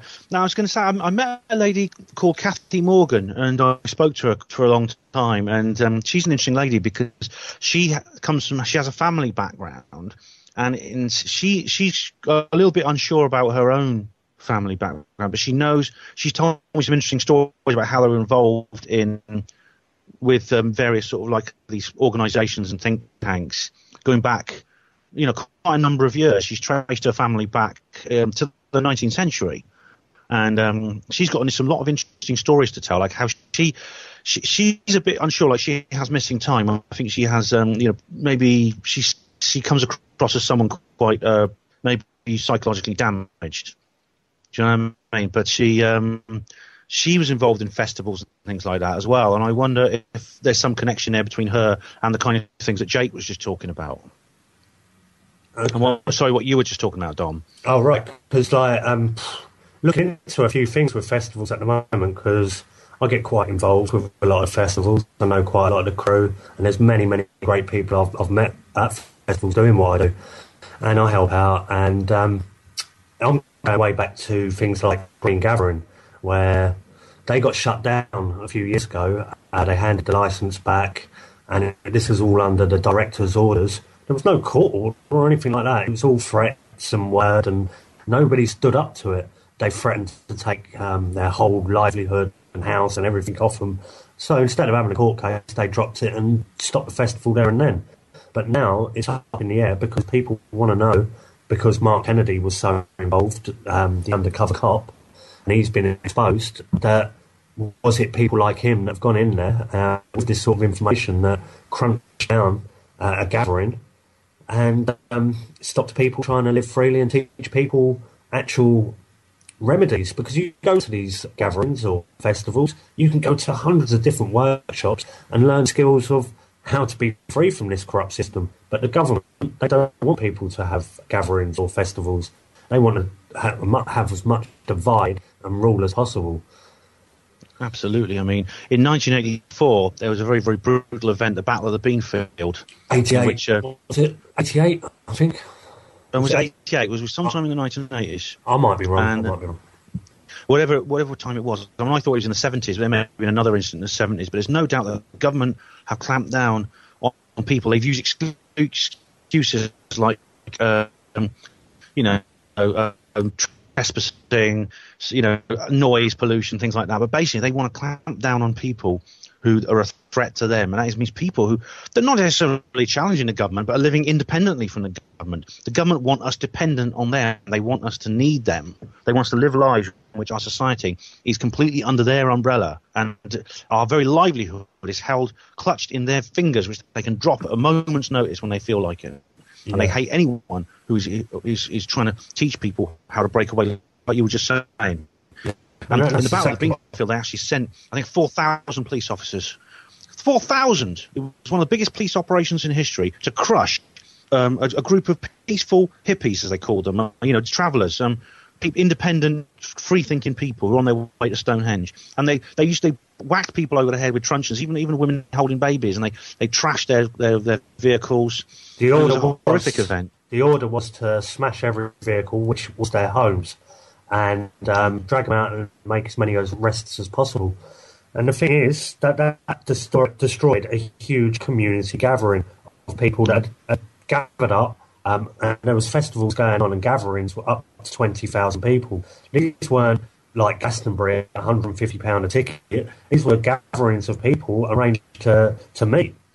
And that Beanfield was absolutely disgusting. And I was told a story by somebody who was part of what is called the Wally tribe, which stems from a guy called Wally Hope. Now, this is really interesting to anyone that's into this legal, lawful information, because Wally Hope wasn't the name that he was given at birth. He realised that you are not the name that they have registered, and that's what ties you to the system. And if you don't realise this, then you're a Wally. I'm a Wally. Everyone's a Wally. And that's what he said. And the phrase, "Where's Wally?" and the cartoon and all that come from this guy, Wally. Because if you go to gatherings and Stonehenge, you'll go to Stonehenge and you'll hear Wally being cried all over the place. Wally, Wally, Wally. And this is in respect to this guy, because I can't see it any other way than the government bumped him off. He went and started a free festival on the festival field at Stonehenge, which did end up moving to the bean field. And this guy, after the gathering had finished and everything, and the police served orders and all that malarkey, they've said, right, you're going to have to get off this piece of land now. And he said, well, what do you mean by this piece of land? And they said, well, don't get funny with us. And he said, well, no, what do you mean? And he said, right, anywhere outside of this fence, that's what it says. So he's climbed over the fence, climbed over the next fence into another field, and said, what are you going to do now then? And they said, well, come on, don't play silly buggers with us. And he said, no, seriously, what would you have to do? And he said, well, we'd have to go and serve another court order. And he was like, well, crack on then. And then that's how it all started. He went from field to field. He went and squatted down in Amesbury, which is near Stonehenge. And from there, they were looking for an army deserter, because there's a few army barracks around the area. They raided his squat and they went through his pockets. Of course, an army deserter is going to be hiding in his pockets, isn't they? Yeah. But they found a few acid. And then they took him to prison, put him on remand. And whilst he was on remand, they sent a nurse down and they said to him, are you your birth name today, or are you Wally? You seem a little confused. We're going to section you and stuff a load of drugs in your system. And they done that, and he choked on his own vomit and died. And the festival went on and built in numbers until the Beanfield. And I'm hoping to get somebody on from the Wally tribe within the next couple of weeks to talk about this more in depth. Because it's a really interesting story that I got to know more about when I met Lockie at Stonehenge a couple of years ago. And we met this guy who was a Wally, who was carrying about Wally Hope's ashes box 24 hours a day and 7 days a week. And he told us this whole story, and I thought, you are amazing, mate. Well, I'd love to get you on camera and talk this story. At the time, I only had a little spy camera, and it had no battery, and I just saw it as, well, the universe doesn't want this information within our realms at the moment. But it is definitely interesting to look up Wally Hope, the Battle of the Beanfield, and the Wally tribe. It's very, very, very interesting stuff. Oh, that's a very poignant story and very interesting too. Because where's Wally? Strange enough, when I was a little kid, I remember the Beanfield, although I didn't know what it was at the time because I was just a little kid. But I heard it on the news, and of course, it was all biased. But oddly enough, there was a song out which I remember very distinctly. I could even sing it to myself, called "Everyone's a Wally," and it was connected to some kind of computer game, I think, when I was a little kid. Everyone's a Wally, la la la la la la, and I can't remember all the lyrics, but it was just a little song. But talking about, you see exactly what you were saying about the free festivals, how they, how things like Glastonbury now are kind of yuppie commodity. You have to pay a fortune to get in, and it's an elitist thing now. But the thing about the free festivals, they were run off a barter economy, and a lot of these people had independent sort of like economies and stuff like that. And I read a brilliant. It's a book by Oddly enough, it's by a cryptozoologist, Jonathan Downes, a guy who goes hunting Bigfoot and Loch Ness Monster and things like that. But he's very into this kind of thing as well. And he's written a brilliant sort of like commentary in one of his books on the Battle of the Beanfield and how it was something so progressive and something so a piece of genuine freedom, which they couldn't control it. Like, it's not like Occupy, where they had all these various organisations and Tavistock Institutes and people like that involved. This was something genuine. So because it wasn't infiltrated, because it wasn't controlled by them, they destroyed it with force. This is and of course they portrayed it as basically, they used words in the news like, I remember even as that age thinking trespass, noise pollution, things like that. They kept saying that's what it was all about. They sent in 4,000 police officers for about 2,000, for just a group of about 2,000 people, which is, talk about sledgehammer to crack a nut. Yeah, and I'd imagine what they'd used in the court cases, they had like things like weapons like axes and machetes. These were people that were living, and they need to chop wood with things like that. So it's just, once again, if they raid a Muslim family and then like say, well, they were linked to terrorism, they had lots of bomb making material. What, bleach and flour? Tell me one house that hasn't got bleach and flour in it. Yeah, it's crazy. It's ridiculous. It's very sad. It's an interesting tale, but it's very, very sad. Yeah. Is Jake still there? Yeah. Yeah. Do you know anything about this Beanfield and the rest of it? Well, I think I wasn't born when it happened, but I've seen a couple of videos on YouTube, and I just thought it was, police state kind of Orwellian looking. Let's invade. See, I've been to Stonehenge a couple of times, and I was living in the woods there a couple of years ago, and the police were actually really nice, and they're just there doing a job now, and they know that there's no gathering of people that's going to ever give that system a threat again like it did back in the 80s. But that is the way I see it, is they've took a big chunk out of humanity and community in this country by that action, and they just couldn't have it, because imagine if people did start doing, or just goes, well, all right, then, that is your system, have your system, and then they went and built their own community, much like what I've tried to do, and other people are trying to do, is just go back to the land, start, if you see a bit of land that's not being used, why not go and do a bit of guerrilla gardening on it? And then, like, you've got things coming through, crops coming through, you've got stuff that you can either give away to your local neighbourhood, which is organic and GM free, and you're going to make friends instantly by that, and it's a friendly currency rather than this fiat currency that's going about that just enslaves people the more and more it gets used. I just don't get what's gone on in humanity and why we've let this happen. Why haven't people stood up and said, I've had enough of this en masse?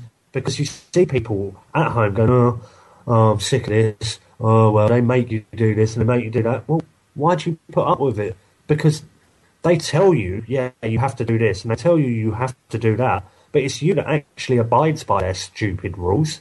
And if you don't follow the rules, then they'll send someone round, and then you've got a court case, and then you'll have to pay a fine, and that's all controlled by fear, because you don't know how to play the game. So therefore, they created the rules, and they expect you to play without knowing them, and that's how they can control you very, very easily. That is such an important point. We often talk about hearing, well, the power of the government, the power of the authorities. They have no power. They play a passive role. We are the ones with the power. They play a passive role by directing us and telling us what to do with our power, and we just do it, and we just do what they want. It's like a mouse leading an elephant, and the elephant saying, all right, Mr. Mouse, I'll go this way if you want me to. All right, Mr. Mouse, I'll go that way if you want me to. If the elephant said, Mr. Mouse, I don't want to go down that way, I'm going this way, how exactly is the mouse going to force that elephant to go the way it wants to go? Yeah. You can't. And I mean, little simple things that anyone can do could break the power that this mouse has. I mean, for instance, one thing anyone could do, right, is when you're going to the shops, instead of going to Tesco's or one of the big corporations, go to a small local business. That alone, if enough people do that, that alone will be a major contribution to real freedom in this country. It'll be enormously. Give your money to a small local business rather than a corporation. That's something that you can do. Really important. And also, somebody in the chat room has mentioned about Dale Farm, which is a community that only got broken down. What was it? Year before last, about the same time Occupy started up. It was all going through court, and they were trying to get loads of protesters to go and support Dale Farm. But the thing is, they had already used all their propaganda tools of the media and saying, yeah, you've got this dirty bunch of travellers living on a piece of land freely, not paying tax, blah, blah, blah, and all the rest of the stuff they use.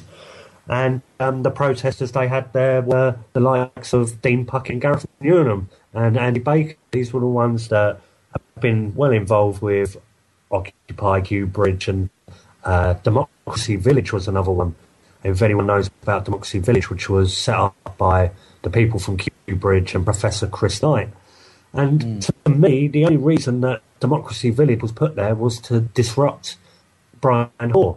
And R.I.P. Brian Hoare, somebody that was at Parliament doing something off of his own back for 10 years in a tent, just had enough of the wars, and he felt like he had to do something.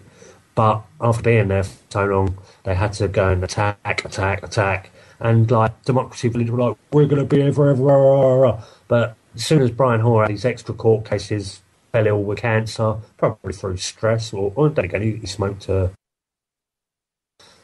and I'm sick of that sort of thing going on. You mentioned transition towns as well. Transition towns I know transition towns very attached. He's very connected to the climate campaign. Yep. You know, the guy, what's his name? Hopkins. Is it Mr. Somebody Hopkins who's involved, in charge of it? Oh, I don't know who's in charge. What, climate camp? Yeah, no, the transition towns. I don't know who's in charge of it. Go ahead. Now they're one of these people who set themselves up as. I think they're based in Devon, and they set up this kind of like a community which is supposed to be sort of sustainable and eco-friendly, but they are connected to the climate debate, and the climate debate is in turn connected to is an authoritarian thing. Yeah, it's anything to promote climate change. And then we can tax the air that people breathe, and we'll call it carbon tax. So people fall for it because it's propaganda. You put it out there and say, well, because of all the oil we've used on the planet, we've reached peak oil, and the air's all nasty because we're polluting it. This is all man-made, so therefore we're going to have to do something about it. And what's the solution? Tax people. It's all about money. So you look at climate camp, Heathrow, transition towns, and they all are all linked. And I was just about to say something that somebody said in the chat room. It's Agenda 21 policies. These are promoting something that looks really good, like a green, sustainable future. Great, I'm all down with that. Be green, do things green. But when they put it in a policy and make rules out of it, if you do not follow this, then you are fined, taxed, and imprisoned. They've done it to people with things like wheelie bins that are overfull. Then people have been fined for it. This is how daft it's getting. So if your wheelie bin's overfull, what are you supposed to do? Like put your stinky rubbish like in a cupboard or something? I don't get it. What they're saying the solution is? What, one man can throw out less and the next man can throw out? Like if he throws out too much, he's going to have to pay a penalty. This is Orwellian gone mental. Hey, the thing with the wheelie bin is just outrageous. I mean, it's one of these things that if you could go back in time, 10 or 15 years, and you could say to people, this is what's going to be happening in the future, they'll say, you must be joking, that's crazy. But look, it's happened. Somehow it has happened. The same with making people work for no money. You know, this is another thing that really gets me started. They're making people who are out of work do unpaid jobs. Now, the ethical and practical problems with that are so huge that I can't even begin. It's hard to know where to start. And it's something that's been suggested since the welfare state first began in the 1940s. But it's never really got past the sort of planning stage because of these various issues and because it's completely unsustainable morally and practically. But somehow now it's happened. Yeah. There's thousands. There's 800,000 people or more in this country working for no money. Well, the thing is, people I know, a friend of mine is on one of these courses, or they're called courses. Yeah, well, what's going on? The thing is how they vote this daft stuff through, as we exposed with Occupy. And then if you look up what the Delphi technique is it's a way of manipulating consensus voting, where you've got a certain amount of people that are all there that knows what they have to vote through, and they're there with a facilitator, so the facilitator knows who to point to for questions and things like that. And by the end, everyone's voting through what they don't know what they're voting through. It's the patterns of things, and the Delphi technique was created by the Rand Corporation. And I noticed all this going on. But if you go to council meetings, when they need to pass things through to the public, then they will have people there doing this Delphi technique, so then they can pass it through. And if you look up Delphi technique, Agenda 21, this has been heavily exposed over in America, where they're having Agenda 21 meetings to pass through this green agenda, and then people are turning up and saying, no, we're not having this, we know what this is about. And then the people that are standing up, much like down Occupy, if you stood up things down Occupy and said, no, I'm not having this, you could get arrested for speaking your mind. And people were getting arrested on this, exposing that. So I'm going to go to a meeting which I've had a look at in the local paper, where I'm at the moment. In the Tottenham area, they're shutting down a lot of police stations. And there was some Harrogate Gazette or something this week, which I saw outside of Tesco's, picked it up, and it had about the police on the front page, and they're getting their police station shut down and all the rest of it. But they're having meetings across the boroughs this week. There's one Tuesday this week. If people want to contact me, then I'll tell them where it is, and we can go along to it. Because I want to see if they're going to try and vote something through and use this consensus process. But it's a police meeting, so whatever they want to vote or pass through could be very, very interesting indeed. But I want to go to these police community talks and what they want to say to the public, and just see how it goes. You'll be able to see if they get up to any dirty tricks. You'll be able to spot it. Well, I've got it's quite a sensitive bullshit radar, and it does come up quite intense sometimes. And sometimes I can keep my mouth shut and watch it and evaluate it, and I haven't got my finger on it, but I know what's going on. Like much with I'm seeing it all going on, and I didn't know the Delphi technique. I didn't know that the Tavistock Institute were involved. I didn't know that Common Purpose were running the GAs. I didn't know that Sky News and BBC were acting as protesters running the press team. So, I didn't know the security team was run by a guy that enforces or instructs the High Court bailiffs. So this is these are people that come in, put themselves in self-appointed positions, and they're the highest in their elite circles anyway. So if I'm noticing this, and then I'll get all the evidence once I found it, and then point it out to them, I'm not scared of no man. So I will go there and say, hey, look, you're Common Purpose. Now, if you're paid to be there as Common Purpose, then you're not going to punch me in the face. But I did get a bit of violence down at Occupy, but that was from an ex-copper, and that was for saying that all the donation money was going to climate camp. And it was going to climate camp, so I wanted a few answers on that. I didn't want to be strangled for it and arrested, but that's just a whole nother story. But where do you think these powers that be want to take things this year? Well, does Jake want to say anything? Because I've sort of been saying everything, so I've been replying to everything. So, Jake, do you want to say anything? Well, no, the whole point was just to, say you can all get involved and find out if you have got local Common Purpose in your town or in your city. You can still go up to them and talk to them and just find out what they're doing. It's not, as long as you're not too aggressive with them, they're not gonna. They see no reason why I can't talk to you about it. So I think a bit of espionage, a bit of like common sense will like make us a lot more. These are trained as tomorrow's leaders, so they're not scared to talk to people, are they? No, that's their job. They have to come up with an answer, and sometimes if you catch them off guard, they give a stupid answer, which puts them in the thick of it. Well, this is it, and you can see the mantras that they chant over and over. A friend of mine went to Occupy from landofthefree.co.uk, and he made a film on Saskia Kent, and she was down there manipulating the GAs. But there was one thing that they kept chanting over and over again, which was, "This is what democracy looks like. Come and join us." And the last time I actually saw that was inside St Paul's Cathedral, when they all chained themselves up inside St Paul's on a Sunday service night. So that was just media attention, and I worked that out. But when they're chanting out whilst chained up inside the church, "This is what democracy looks like." Really? Chained up inside a church, and I don't want a democracy, do I? And that's what they were calling for. But even on that subject, inside St Paul's, you've got these protesters and all these big camera crews that were allowed to film.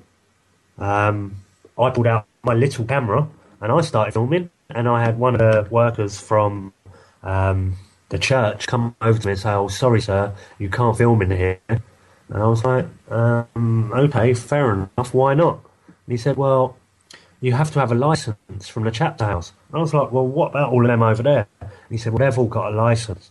And I was like, "Well, that's interesting, isn't it? Because if you're going to go in there and on a certain day, loads of people have applied for licences, the mainstream media and loads of other people, to film this little event, that means, A, the mainstream media knew, B, Occupy knew and were hand in hand with the mainstream media, and C, the church knew."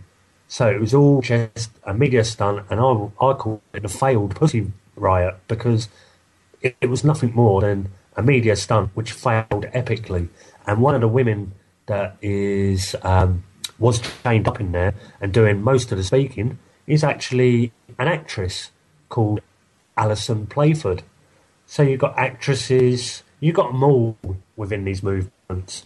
And I actually think my predictions for this year is protests are going to come back, or going to try and come back very, very big, with the likes of Anonymous, and which Anonymous is just one huge infiltrated psyop now.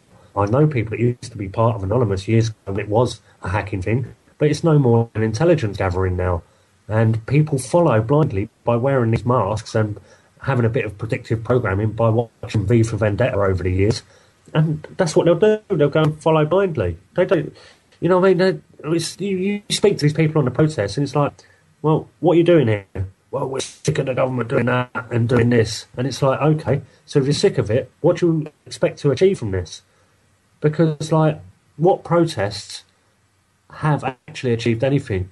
Like, groups, and especially groups that are set up by the government, they're only going to achieve what their goal is. I've just had enough of it all, really, that I want to see positive change this year, somehow.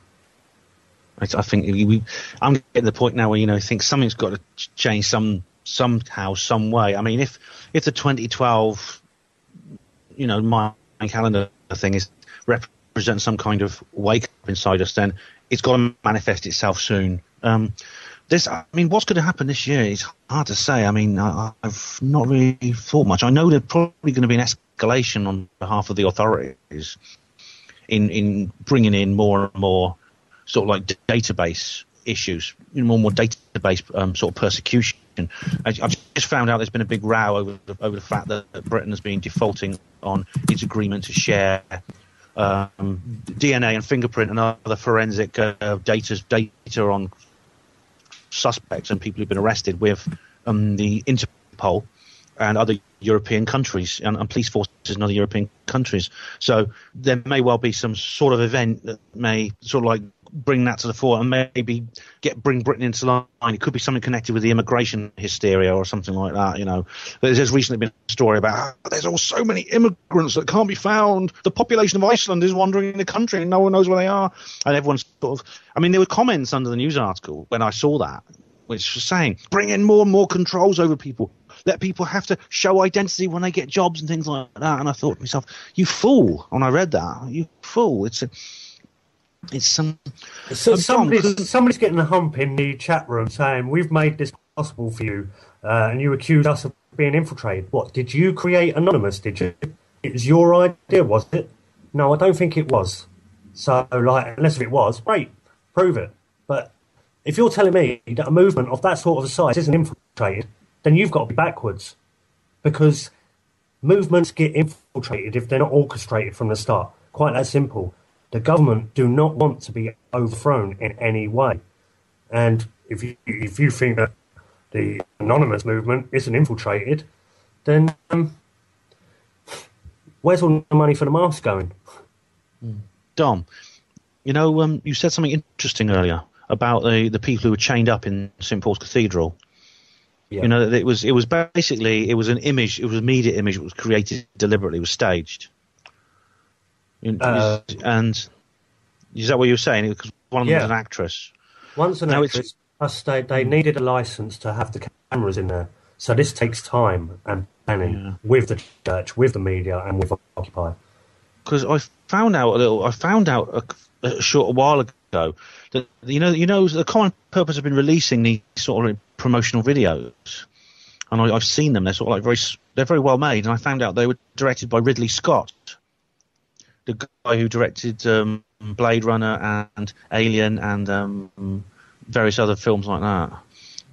And I thought to myself, what films were made by Ridley Scott? Common Purpose ones? Yeah, he made Common Purpose promotional videos. Oh, okay.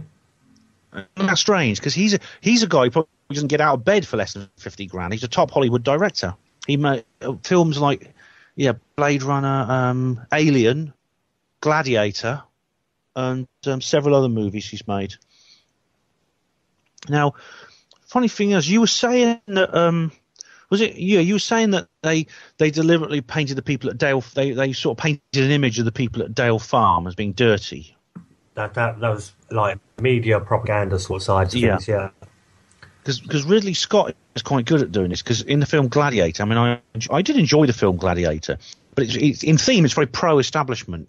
Because the Romans are these kind of like heroic type individuals. The Roman Empire is sort of like seen as something lovely, and all the heroes are Romans. And the beginning there's a battle scene at the beginning. They're fighting these German barbarians, and they're like that. They're all covered in sort of like blood and mud, and they're really filthy looking. Yeah, and I think that's maybe. I wonder if it's. I wonder if there's a connection there, because Ridley Scott is. I don't know much about him except he makes these movies. They're very good movies. They tend to be even neutral or very pro-establishment. Well, I mean, a connection between Ridley Scott and Dale Farm. Possibly not as an individual, but as part of the skills that his skills that he uses, his filmmaking skills, might have been used in creating these images, both the one in St. Paul's and the one at Dale Farm. Not saying the image that was on the front page of that woman holding the cross with the flames in the background. Yeah, the one where there's people chained up in St. Paul's, and the one in Dale Farm, where they were portrayed as very, very dirty, dishevelled, kind of down and out people, deliberately as propaganda. I don't know if it was Ridley Scott or not, but like these will been all created by the higher echelons of the media, and they know exactly what they're doing. They've been doing it for decades to manipulate people and control. Yeah, I mean, I wouldn't suggest that Ridley Scott was directly involved, but if they get someone of his caliber involved in making Common Purpose promotional videos, it's not like they're skimping and saving, They're not sort of like cutting any corners or wasting any kind of. It's obviously not a budget. It's not a bargain basement budget that they've got when it comes to propaganda. Yeah, well, there's got to be a budget or whatever for them to be dealing with this sort of stuff. And it does make you wonder how many people are involved in corrupting people, whether they're in truth movements or whatever. You'll get people in there paid from many different bodies. When people say, oh, well, can't find that they're police, well, have a look at their whole background, and they might be connected to A, the Tavistock, B, Common Purpose, BBC, they might have a connection anywhere down the line. Well, have a look into it, because, like I also said on my last show, the woman that put up my bail address, she didn't even know me. She put up a bail address.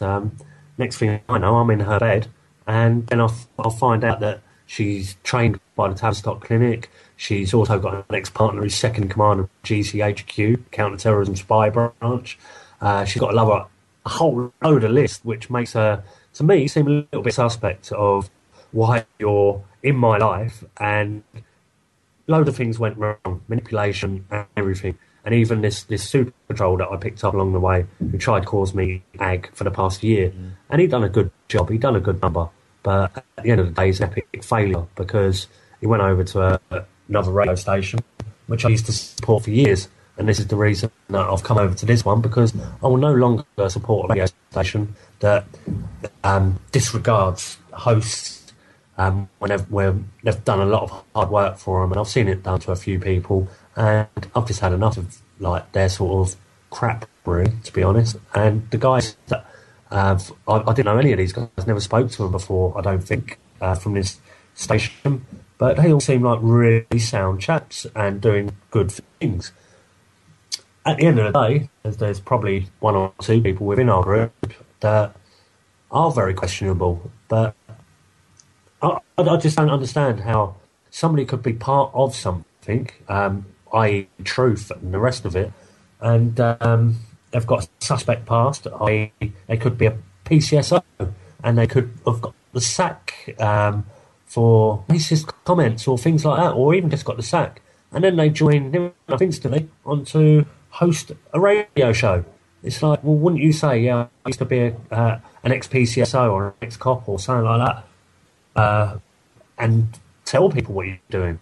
Because if you're going into a truth movement, like people have tried to expose me as an undercover cop, and it's like, well, please show me the proof, because I would love to be proved that I'm not a cop. I am a cop, because I can stop doing this, because I don't benefit in a monetary way out of this. So, I'm only doing this for honest reasons. And I get attacked many, many times just for being truthful.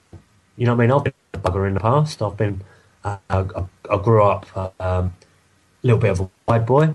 Then I tried to go out and get a job, and always in debt, and nothing ever suited me. And I just seemed to not be making any effects in the world or doing anything that seemed right from the heart. But when I started doing what I'm doing now, like full time, it seems honourable to do this, and it's my honest intention to make some sort of a change in the world. And as I've seen personally with myself, the way that the police, all right, yeah, I might get wrestled to the ground, but they come back up to 6 months later and they talk to me and they say, I've looked up this stuff. And whether they say, well, I can't comment while I'm in a uniform, but they're getting it. Police are waking up en masse, and this is what I've wanted to do personally, because yes, the legal system isn't us, and it does enslave us by a body of words. We are policed by consent, but it's covert consent, and it's corrupted, and people do not know how they've been corrupted. So I thought, right, I've got to get out there and try and teach the police how this system is, to make them wake up, because they're the ones that have lost their power. They cannot go out now and go, okay, look, I think that banker is an absolute criminal. They'd have to go and ask their boss, and their boss will have to ask their boss, and so on and so on and so on, until somewhere down the line someone will go, well, we'll keep an eye on it. You carry on, go out to the street and do your parking tickets or whatever. An ordinary cop feels like he hasn't got any power anymore. But the day that a copper does stand up and goes arresting people like Tony Blair for war crimes, and then that will be unstoppable in the media. a copper would go, okay, you're Nick Tony Blair. He'd probably get shot, but like at least he will be remembered forever, and the world will change in that instant. But until then, it's going to take people to stand up and wake other people up, whatever it'll be. And the hardest is to try and wake your family up, as many people are probably aware. When you try and wake your family up and to this sort of information, they're the last ones to want to know. And that's why it feels like sometimes you go out and you're preaching to the converted, because all the groups that you may join on social networking sites such as Facebook and things like that, all the people in that group are all people that have been looking at this information. So you're not getting the information any further than the people that already know it. So what I've been doing is hitting police forums on Facebook and hit them with Meet Your Straw Man, or even go in the McDonald's Facebook group, which has got 26 million people, and just post up a link in capital letters saying how to get a free Big Mac, and drop them a link of some interesting conspiracy stuff. And then ones that do open it up looking for a burger might stay on it for a minute or two and get some information. Or I'll go on the EastEnders page, which has got millions again, and on their threads they've got hundreds of people commenting every hour. So you drop a comment in there, instantly hundreds of people see it. And I would write unseen, unedited EastEnders footage. Who gets arrested? ? And then like put up a YouTube clip, and it will have a picture of copper there. So people will click it open and look at it, and it shocks people. It's like I'm just there to try and get information out. And just think, it's only just 1% of 26 million people just look at it. I mean, think how many thousands that is. That's like, I can't work it out, but hundreds of thousands of people. Yeah. Once what actually happens, the way things work. I mean, this was worked out a long time ago by Lyle Watson, who was a really clever scientist, a very, very alternative, very, very sort of like open-minded in his views. He worked out that when it comes to spreading knowledge, it's not sort of like a continuous rise in knowledge where the knowledge is handed out by word of mouth continuously. Once it reaches a critical mass, a certain number of people within a certain population have a certain amount of knowledge, it almost instantaneously explodes into the rest of the group. So you don't have to wait, you don't have to sort of reach everybody, you have to just reach that critical mass moment. And so I always say to people, just keep trying, keep going for it. Even if things look bad, just keep going forward regardless. Because it would be an absolute nightmare, and it would be horrible if we quit the very moment before we hit that point, that critical mass. So I say just keep going forward, and eventually you'll get there. Oh, sorry, my mic got stuck then. Yeah, I totally agree with you, because all the times that I've had attacks and tried to be stopped, and slander and insults, trolls, I'm still going to carry on, because it's the only thing I know. It's carrying on speaking my truth and putting the word out there. No, you're doing a good job, Dom. Well done. I mean, that conversation with the policeman, Rocco, was absolutely remarkable when you consider the last time you met. It's really amazing. I'm actually considering putting up a video that I've not put up, and I've done it out of some stupid respect for the woman copper involved, but I don't even talk to her anymore. So the video is actually her saying stuff that confirms what we all know, that we are policed by consent. So if I don't consent, then how can you enforce that statute or act upon me? And she goes, I'm well aware of that.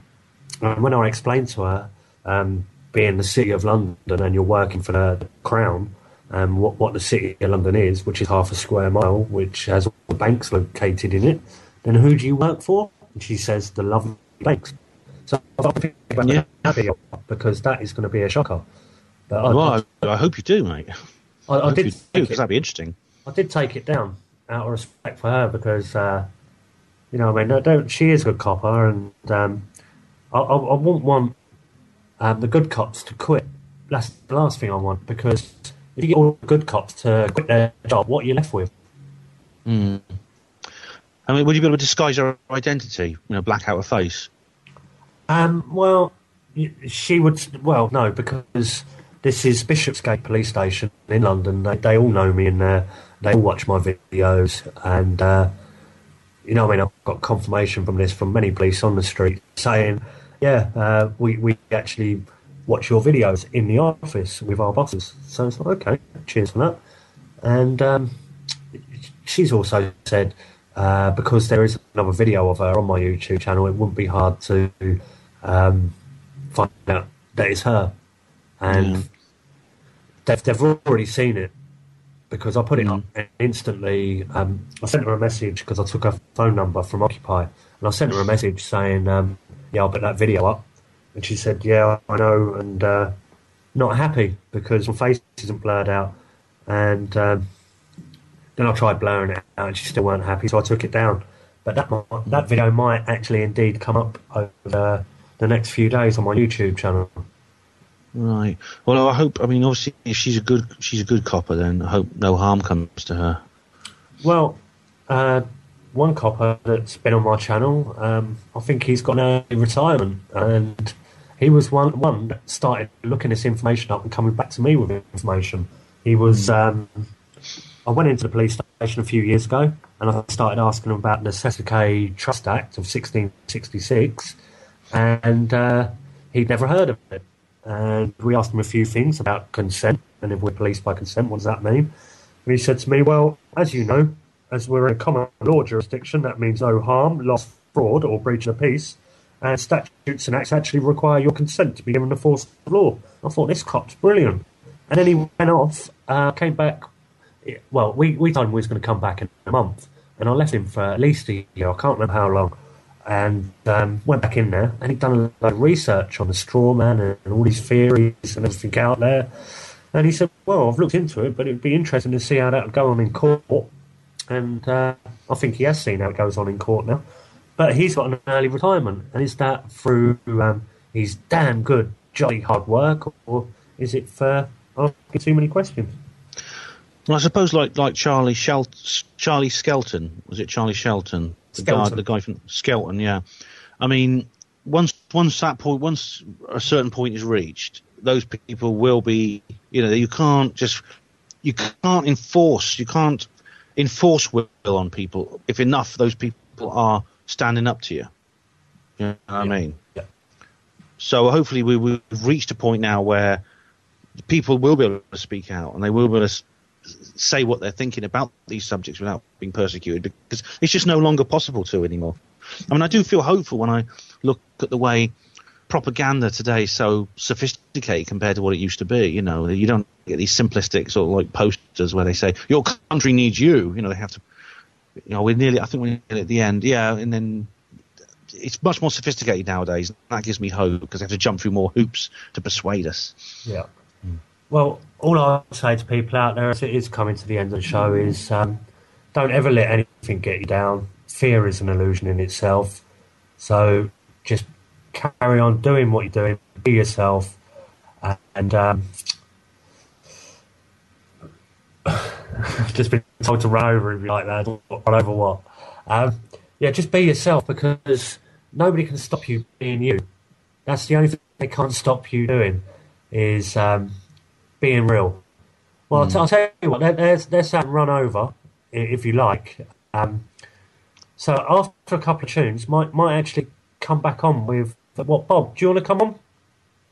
And what we'll do is we'll play a couple of tunes, and we'll see how it goes. We might actually come back after the tunes. Okay. Well, I'm going to have to head off, but... No, it's been brilliant having you, Ben, and Jake. Thanks. Thanks, Dom. It's been great being on the show. No, it's been brilliant. Nice talking to you both. All right. Cool. All right, and I'm going to say thank you to everyone for listening. Sorry if I've burst anyone's bubbles, especially the guy that's following Anon. You know what I mean?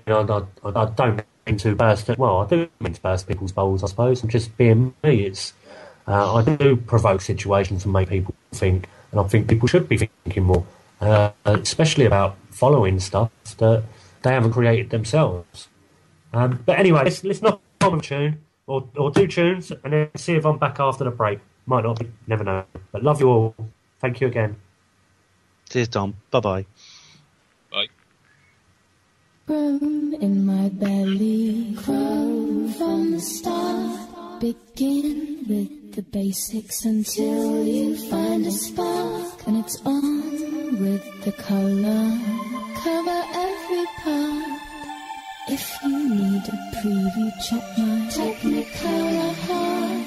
Well, I guess how we sold our opinion, and our loves in pieces.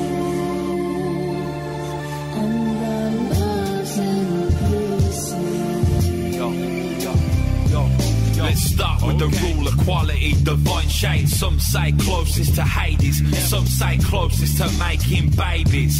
That's one level up, yo, I'll touch on that later. Strawberry to cherry, root of the spectrum, blends to the cube of Satsuma segment. Carrot and goldfish, sacral emotion, mellow to custard, the buttercup potion. Stand powerfully centered, butter it equal. Lemony snicket, submarine of the Beatles. Breathe from the solar plexus, manipura. Grow to a grass blade, save mana pura. Unconditional love, closest to source. Deep down emerald, summer golf course. Wind chilled cheekbones of the Old Norse. The colour of Floyd and Barbie's rose quartz.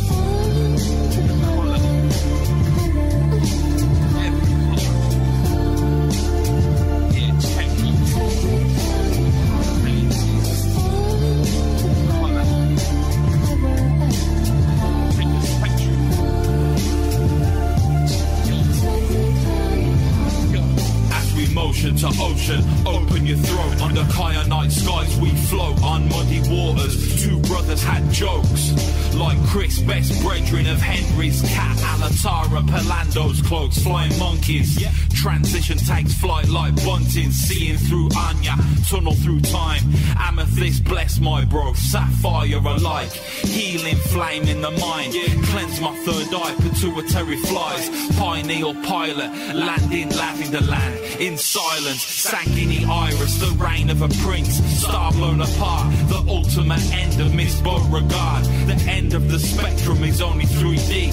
Imagine new colours, new frequency.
Purpose just needs to change the name. They're running all sorts of courses, but you could call it the Happy People course or something, you know, and have no relation to Common Purpose, but it's still Common Purpose. They're just at the pinnacle of the conspiracy circuit because of people like Brian Gerrish.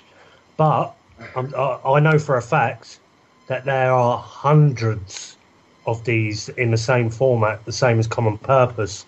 Yeah. And I've got information on one at the moment, which I'm going to look into a little bit more, and then I'm going to fire it out. But it's like these are not unique one little companies. There's many of them. And Common Purpose is, let's take something like Area 51. When Area 51, all the knowledge and that come out, and it was all in the mainstream and everything, do you think much activity would be going on there? Not really, because they've already got all their trained people, and they'll take them off to another department and call it whatever you like, Area 52 if you want, but it's the same sort of format. Once you get exposed, they'll just go off and do it again under another guise. Yeah, they did that anyway, didn't they? They actually did move everything from Area 51 when the actual government actually did officially admit there was an Area 50. Although everybody knew it was there, it had to be officially admitted. So yeah, you did right. I remember it. You brought something up earlier, and you know, with Dave saying he was on the banana boats and stuff. The Banana Republic. The bean field. You mentioned about the bean field. I was there on the last Stonehenge festival, Dom, before it was it. I know John Armitage very well. He was the trampoline man, the guy who you could go and take LSD and jump up and down on trampolines. He now runs the Shambhala Foundation. We were speaking of before, man. So the synchronicities are just ridiculous at the moment. So were you around in that time of pre-Beanfield, Dave? Would you? No, I was. I mean, I've been up here in Scotland, sort of out of it. Brian Garish, I met him down in Kirkcaldy. Me and a guy went down to Kirkcaldy, and Brian Garish did a talk there. And there was you would remember the miners' strike, though, wouldn't you? Yes. And the SPG, right? The miners were broke. 1982, if I've got my dates right. 1983, she was still dealing with the miners. With the demonstrations and stuff, Margaret Thatcher. The only people left after she took the Niners out in 1983, the only real movement there was what was known as the English or the British. Excuse me, they might not have been as clued up as we are now, but the British Peace Movement. That's what they were known as, the Peace Convoy all around the world, which was portrayed by the English media as the hippie convoy. And these people were moving around, making festivals free, which were normally on the old commons. So they were the last people, really, in Britain who were actually threatening this social state we see now before us. We're actually living. So yeah, Margaret Thatcher they were the last ones. She had the SPG already set up, and they were what we used to assault those people on the Beanfield. Not all of them were actually got there. The people were on the way. You know, a lot of the vehicles moved on, of course, the main bulk of the convoy, but some have been broken up. And their story's quite amazing. They actually went off and they pinched a cow and they lived on it. They lived on it hiding out.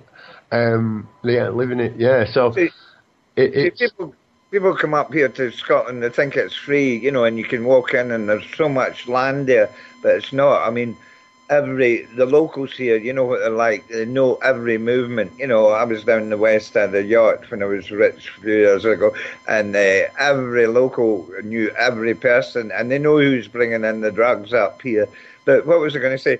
You know, I don't know if you've heard about Findhorn, which is along the coast. Yes, right, I have. Now, Findhorn is just not New World Order, it's the United Nations. And they were all aging hippies like myself. Well, it wasn't when it started, was it? It was one guy, and it was a brilliant idea. The early Inhorn, is that right? I call it Heinhorn, excuse me. I'm sure you're pronouncing it correctly. Right. It was a brilliant idea. The man wrote some really good stuff. I've used some of his techniques myself in the aquaponics we've done, and you know, the reclaiming of land and how he went about it. Of course, it was then hijacked, I feel, Dave, a little bit later by people who wanted an alternative life but wanted to have Nike trainers and a 26-inch television. Absolutely, that's right. So I've gone along there, and it's beautiful, and I've built these beautiful houses, and you'll not see many vegetables there, although they've got a huge big shop with all the stones and crystals and food, organic food, and it's wonderful to go there. But you volunteer and you pay like £1,000 a week to volunteer, and you get training and all this. But they're so involved with the United Nations. And that's scary when I look at the stuff, So it's like they've been taken over, They're not aging hippies anymore. They're young, zippy guys.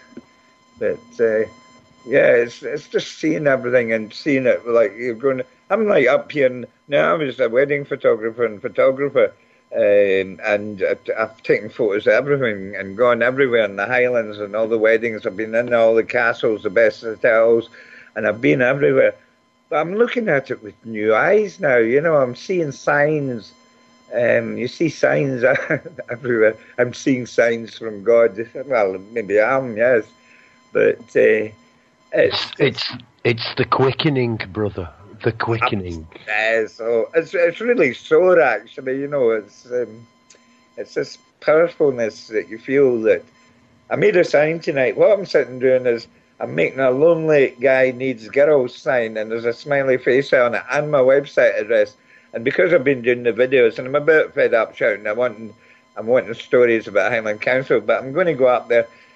I'll have the sign, and I'll give out my website address on leaflets. And they're just little leaflets. So I've got my website address, and then people will go on and say, "Oh my God, this guy's really nuts," and read about the Highland Council and so on. But after the Highland Council, I'm going after the European Union. But they're a nasty bunch, the European Union. But the councillors here, they're getting trips and all the rest of it, and getting they spent £107,000 digging an archaeological hole here to discover if we had in Dingwall, if it was the Vikings were there. And you should see the museum. I've got photos on my YouTube. The windows have never been painted, and the disrepair of the council. It's the museum, and they're spending £107,000 in a big pothole. When next to it, there's potholes that would break your car. Yep. So there you go. Maybe you should get your council to have a word with the council here at Ashton-under-Lyne, because they've created a hill. Through illegal tipping, no tipping charges. So they've got quite a few pounds stashed away in somebody's back pocket somewhere, I fear, Dave. I've said a few times, although our little group here, and the land we took, this is happening all over the place. They're using intellectual theft of land. Land can't be owned. If you're born here, then it's yours, or ours, I should say. But from a personal perspective, it's mine. This land where I'm on is mine. Well, I'm in occupation of my house. That's it. I can't own it. I can't sell it to you. How do I sell it to you? You're in Scotland. I'm down here. What good is it? Yeah. Well, we've had this ideology now for thousands of years. The Grey family was kicking around and using tanks, I suppose, of their day, a crusader and a dozen or 2 dozen men, and you either heeded to their rule, or you were driven out of your homes. And then a few months later they return, and the people who have heeded are then called heretics, witches, and numerous other things. And either murdered, burnt, or driven out of their homes. Well, wait a minute. Here's words you never hear now. When I was a communist, agrarian reform. Now, you never hear about agrarian reform, and it's a wonderful, wonderful thing. But I live in a council flat here, a bed-sit council flat, and we've got this. My land is the 4 house flats have this little communal garden, which 3 years ago I dug up and grew great, and then the next year it was crap. But up here, what we've got in land is the lairds. Now, the lairds are on thousands and thousands of acres, and they only got it because their gang took the land over, say Rob Roy McGregor, his gang took that land over, and Rob Roy became the laird. Now, I'm going to become a laird. I'm going to become a lord, because you can go to Highland titles, and you can buy a square foot of land over in the west, which gives you, entitles you to become a laird. And you can put this on your driving licence if you've got one, and you can put it on your bank statement that you are the laird because you own land in Scotland. It costs 30 quid, right? So I'm going to become a laird, hopefully, but I've no money at the moment. I've not a penny, by the way. If any listeners would care to send in some money, that would be very useful, and I could buy some land and become a laird and laird it over you. But also, these lairds, and they own the land up here, thousands and thousands of acres, and they put their stamp on it and don't let people on, or don't let them camp there, you know. There's wild camping goes on, and the tourists love it up here, you know. And I don't want you all to come up here because it's so beautiful and free, and the roads, there's no police on the roads, and all the motorbikes come up here and do like 100 mile an hour on these. There's good roads up the west now, and the motorbikes come from all over Germany and everything, because they love the roads, the freedom of the roads, the freedom up here, camp anywhere. And so I don't want you to come. We're fully stocked. I'm sorry, we're closed. We're full up. But all the Polish are coming. Of course, Inverness is absolutely chock full of Polish. Well, I'm afraid the young guys, local guys, are not working. You know, just taking the drugs and whatnot. Dave, up in Scotland, you've also got no trespass law either, have you? That's right. It's different. Yes. Yeah, you can go anywhere. Yeah. And so, how does that work on something like this term they call squatting? You can't squat. No, you can't squat. You can walk on the land, you know, provided it's not damaging the cattle or something, you know. But no, I'd be squatting. So there's some lovely houses around here. I'd be squatting if you could, but you can't. No, I think. So what if a building's empty, totally empty and open? No, you can't squat in it. I believe you can walk in the garden, sort of thing. I'm not too sure, but I'm pretty sure that's the case. You know, what if you built an earthship or something like that, or built with your own hands something on the land up there? Do you know what would happen then? I know what you end up in the jail right away, because that's the laird's land. You know. Yes. And the planning. I think we're back to ownership of land again, Dom. The laird's land. Whose land? Whose land? Hang on a minute. Whose land is it? It's the land of every man, woman, and child who's born upon this land, isn't it? Under the Magna Carta.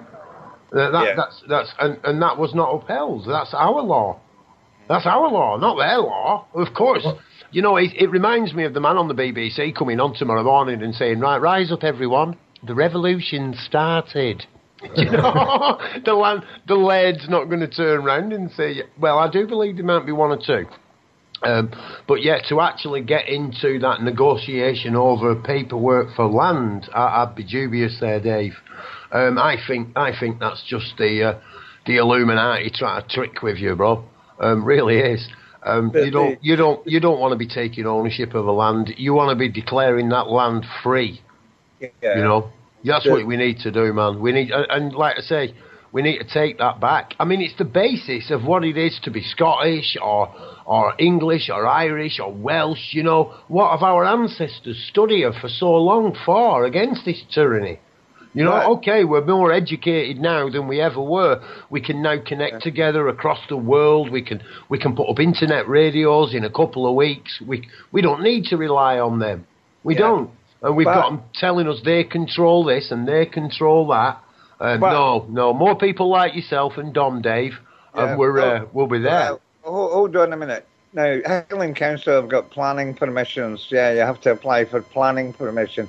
Now, they're very, very, very strict up here, and they're wrong, of course, and I know an architect. But, I mean, if we had people coming up here and just building willy-nilly, you know, so you have to have some sort of control. Oh, sorry to say that, but you do. No, I get you. There's got to be some guidelines. We don't want every hippie turning up and suddenly camping out in the laird's backyard, and that It's no harm, no loss, no deception, no breach of your peace, and that'd be breaching the people of Scotland's peace. You know, it would. It's breaching your peace. You know, I ain't saying that.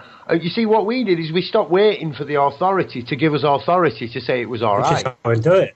That's what we did. Do it. We just went and did it, and then they denied that they had any knowledge in it. We give them prior notice of intention. We give them prior notice of intention. They denied all knowledge. They denied all knowledge to us, to the national papers, local radio, national radio, and eventually national television and the Allotment Association. Even the association that should have actually acted years ago on behalf of the people of Ashton-under-Lyne. They chose not to. But of course, once the major media gets involved, they want to get involved for a £20 fee. So yeah, I mean, the top and bottom of it is now a common land. They're now trying to negotiate. You can't. Don't wait for them, bro. Don't wait for them to give you authority, you know. Get a pocket full of seeds, Dave, and go and start planting stuff in the back garden. Right. And when you go around and start taking it up and they say you're damaging the land, you say, I'm not, I'm improving it. I planted these here and I've improved the land because now this land is creating, it's making something. And that something, maybe a potato or a few peas or an ear of corn, is now of a value.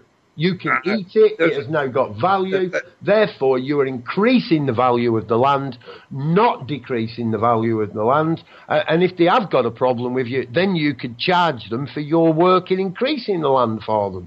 We've got to play them at their silly game, you know, and it is a silly game. There's a guy near Glasgow now. I can't get onto TUPC and FMOTL because of password, I don't know, but there's a guy, Stephen, near Glasgow, and he's claimed this land which had been lying idle near Glasgow. Is it Forvik?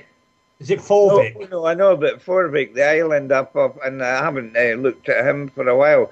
This guy claimed the island up in Shetland because Shetland is not part of the United Kingdom. It's never ratified, and he's claimed the island, and I must have a look at his website. I've been talking to him, and he's claimed the island and lives on it and all the rest of it. But Stephen, he's not much of a... Well, the thing is, didn't he get arrested a few weeks ago, a couple of months ago?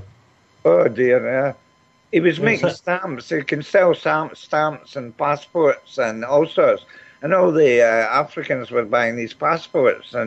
But I must find out about Stephen near Glasgow, who's claimed this land and he's doing organic on it and all the rest of it. But, yeah, so it can be done, but Shetland's different, because it wasn't... It's never been legally ratified. It's part of the United Kingdom. And don't talk to me about the Crown Estates. Now, I got my pension and I bought a yacht and I sailed around the Western Islands for 5 months. And when I was anchoring everywhere, it was the Crown Estates on the seabed. Well, I says, wait a minute, they don't own the seabed. You know, I own the sea. God's owns the seabed. And they're charging you for a mooring on the seabed. Bloody Crown Estates, but yeah, because it's only when the tide goes out, though, Dave. The Crown only owns the land when the tide's out. They don't own the water, so they can only if you're in a permanent wet location, non-tidal, then they can't charge you from Crown Estates. Been there, mate. Done that one. They own the Crown Estate owns. I think it's 12 miles, or it might be more. You know, up here. Low water, mate. Only at the low water, only at the lowest point. As long as your vessel does not go on to dry, are you with me? When the tide goes out, they can't charge you. No, you're wrong. You're wrong. I'm sorry, up here. They never got a penny out of me. Up here, it's the Crown Estates, and it's for 12 miles out from the land, at least 12 miles out, and they're charging for moorings there. And I've been on their case when I was stopped by the police in Kellogg in my boat, and they were wanting my name, and I didn't speak to them then. I used to do not speak to police, and which I have up on my website when the police stopped me in Inverness for filming there, and I was chatting away like Mario. I didn't chat to them at first, and they grabbed my arm, and the first words I said, you assaulted me, and then I went on to tell them everything that I was doing, you know, because I want the police to know, as Dom says, they're our friends, they're protectors, that's their job. And I want him, because one crazy guy did attack me when I was videoing in the street with a megaphone up in Inverness, and he was just so angry he had a yellow jacket on, and I think he was maybe a council employee, but he wanted to he was burning with rage, and I was a bit worried, and I would have wanted the police to protect me then, but I mean, everybody thought I was crazy, but he was really crazy, you know. So I'm getting known by the police, and it's a good thing. As I said earlier, I phoned when I was going to Edward Gordon with my megaphone and my camera on Friday. I phoned up the police and said I'm coming up to preach the word of God, which I did do. I didn't use the megaphone. It was so good. Everybody was speaking and telling me stories about the council. So the police are good guys. Well, they should be. I was a prison officer for 2 years, as Dom will know. I put on my website because I don't want anybody saying, "Oh, he worked for the Crown," you know. And I was 2 years in Perth prison. I love saying that to people. I did 2 years in Perth prison, and they say, "Oh, what for?" I said, "Well, I was an officer actually. It was after I came from the Merchant Navy. You know, you need a job." Oh, here's my phone. Somebody loves me. I'll mute the mic. Do you want to add anything there, Dom? We've got about 5 minutes. Well, I was just listening to the conversation about the water and the debate back and forth, and I wondered, because I know people that travel up and down rivers and they don't pay for moorings and things like that, but if they get caught, they have to move along to the next spot. Yeah, it's 5 nautical miles, or 5 locks. A lock is classed as a nautical mile. Okay, and what's that, from the borders of England or the UK? No, that's what you have to move. Oh, is it? Oh, right. Yeah. So you can only stay, I think, for 2 days or 4 days. I'm not sure on the amount of days you can stay, and then you have to move. We have a series of 4 locks here, and boats move up the 4 locks, and then half a mile and stay there, and then move back down again, the 4 locks, and stay there, and that's how they avoid it. But the Crown charges is normally on tidal estuaries, where you've got boats moored, normally seagoing boats, and you have to pay a charge. It's not a lot, but per year, but that they can only be charged on if your boat basically goes aground. Most moorings on the tide, where the tide goes in and out. Yeah, that's right. Your boats float, and then they're on the actual land. And when they're on the land, then you've got to pay the Crown charge. But if you're in a one what is not affected by, well, it will be affected by the tide in this little island we're on. But yeah, like I say, if you're in what do they call it? You're not in a tidal estuary, or you're not in a tidal dock. One that's open all the time, and your boat doesn't go on the ground, then they can't charge you. Yeah. Now, there may be charges for the key to tie up on the lock side or something like that, and that often goes to the upkeep of, the people mooring on the quay side, actually on the dock. But to moor off that, you're all right, especially if you're dropping your own mooring. Now, if there isn't already a mooring there, then you can't go and tie up to it. That is actually classed as somebody else's property. If it's, if there's a buoy on a mooring. Most places have a visitor's mooring where you can go in for the night, or a day or two. So yeah. I've been looking at, and this is for some years, I've been looking at this boat, and it's like a giant greenhouse, and I've been thinking, if I had the right people, I'd go and take it 13 miles out and be a pirate and start travelling around the coast of the UK with a radio station, belting out to the borders, and see how well that bit of action goes. But wait till you come and see us. Not saying too much. Well, wait till you're going to get down here, Dom. We're getting there. Definitely coming Saturday, yeah. Yeah, we're getting there. We have got radio equipment already. So yeah, and we've got a boat. I wouldn't like to go 12 miles out in it. But yeah, the ideology, man, of having what we thought of was not just a boat, but also a vehicle, and connect them to the satellite network, so we could have live streams and send them wherever we want, whether it be by land or by sea. We kind of scaled that down a little bit to inland waterway, because there is quite a big movement, especially in Ireland, and it's not too difficult to put two narrow boats together and get even across to France if you buddy up. So yeah, it's something we've already looked at. Cool. Are you guys familiar with Radio Caroline, which I think Jimmy Savile was on? You know, there was these three ships, Radio Caroline, years ago, and then there was also some laws brought in, and that's when the Radio 1 started, that the laws were brought in about pirate radio stations. Yes, I do remember it. There's also a movie out there, quite a funny film called The Boat. Yes. And that is a portrayal of Radio Caroline. Really funny. Really funny film. My favourite bit is the guy I think he's called Bob as well. And they go, "Who are you?" And he went, "I'm Bob, I do the midnight hours." They'd never seen him. He'd been on the boat for 6 months. They'd never seen the guy. So it's a good movie. It really is. It is, yeah. It really is a good film. And you know, I don't know how long we'll get away with doing what we're actually doing, providing a platform, really. And it says it, a platform for the free men and women. And that platform, I hope we've proven somewhat with Dave tonight. Me and Dave had never spoken before this evening. Literally, he's seen Dom, and we've connected up, we've got on, he's saying his stuff on the radio, and he'll be back on more, I hope, Dave. Could I just say my website is muirmatters.co.uk, that's muirmatters.co.uk, Muir Matters, and my YouTube channel is Highland Council at War, or Muir of Ord 1, which is MUIROFORD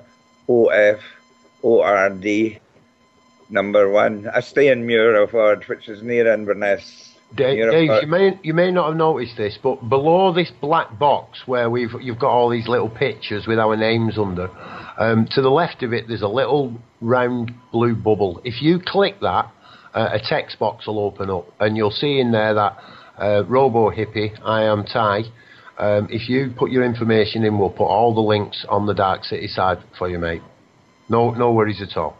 So we'll get you on there, mate, and then people can just follow the links and get them. It's a bit difficult sometimes for people to get down the websites. You know, we live in a world where the pen and pencil is not freely available. Okay, folks, we're a little bit over the time. DJ Junior show starting. So we'll drop the auto server. Enjoy the show, and you'll have to watch the schedule. It really is, that schedule is really, it's jumping about like dare I say, like a Jew on his wedding night. So yeah, thanks for joining us. If you are out there, it's Darkcity Radio. We had Dave from the Highlands, Highland Dave, out there getting his stuff done. We've got robohippy and our beloved, commonly known as Dom. Thanks a lot, guys. Thanks. See you later, folks.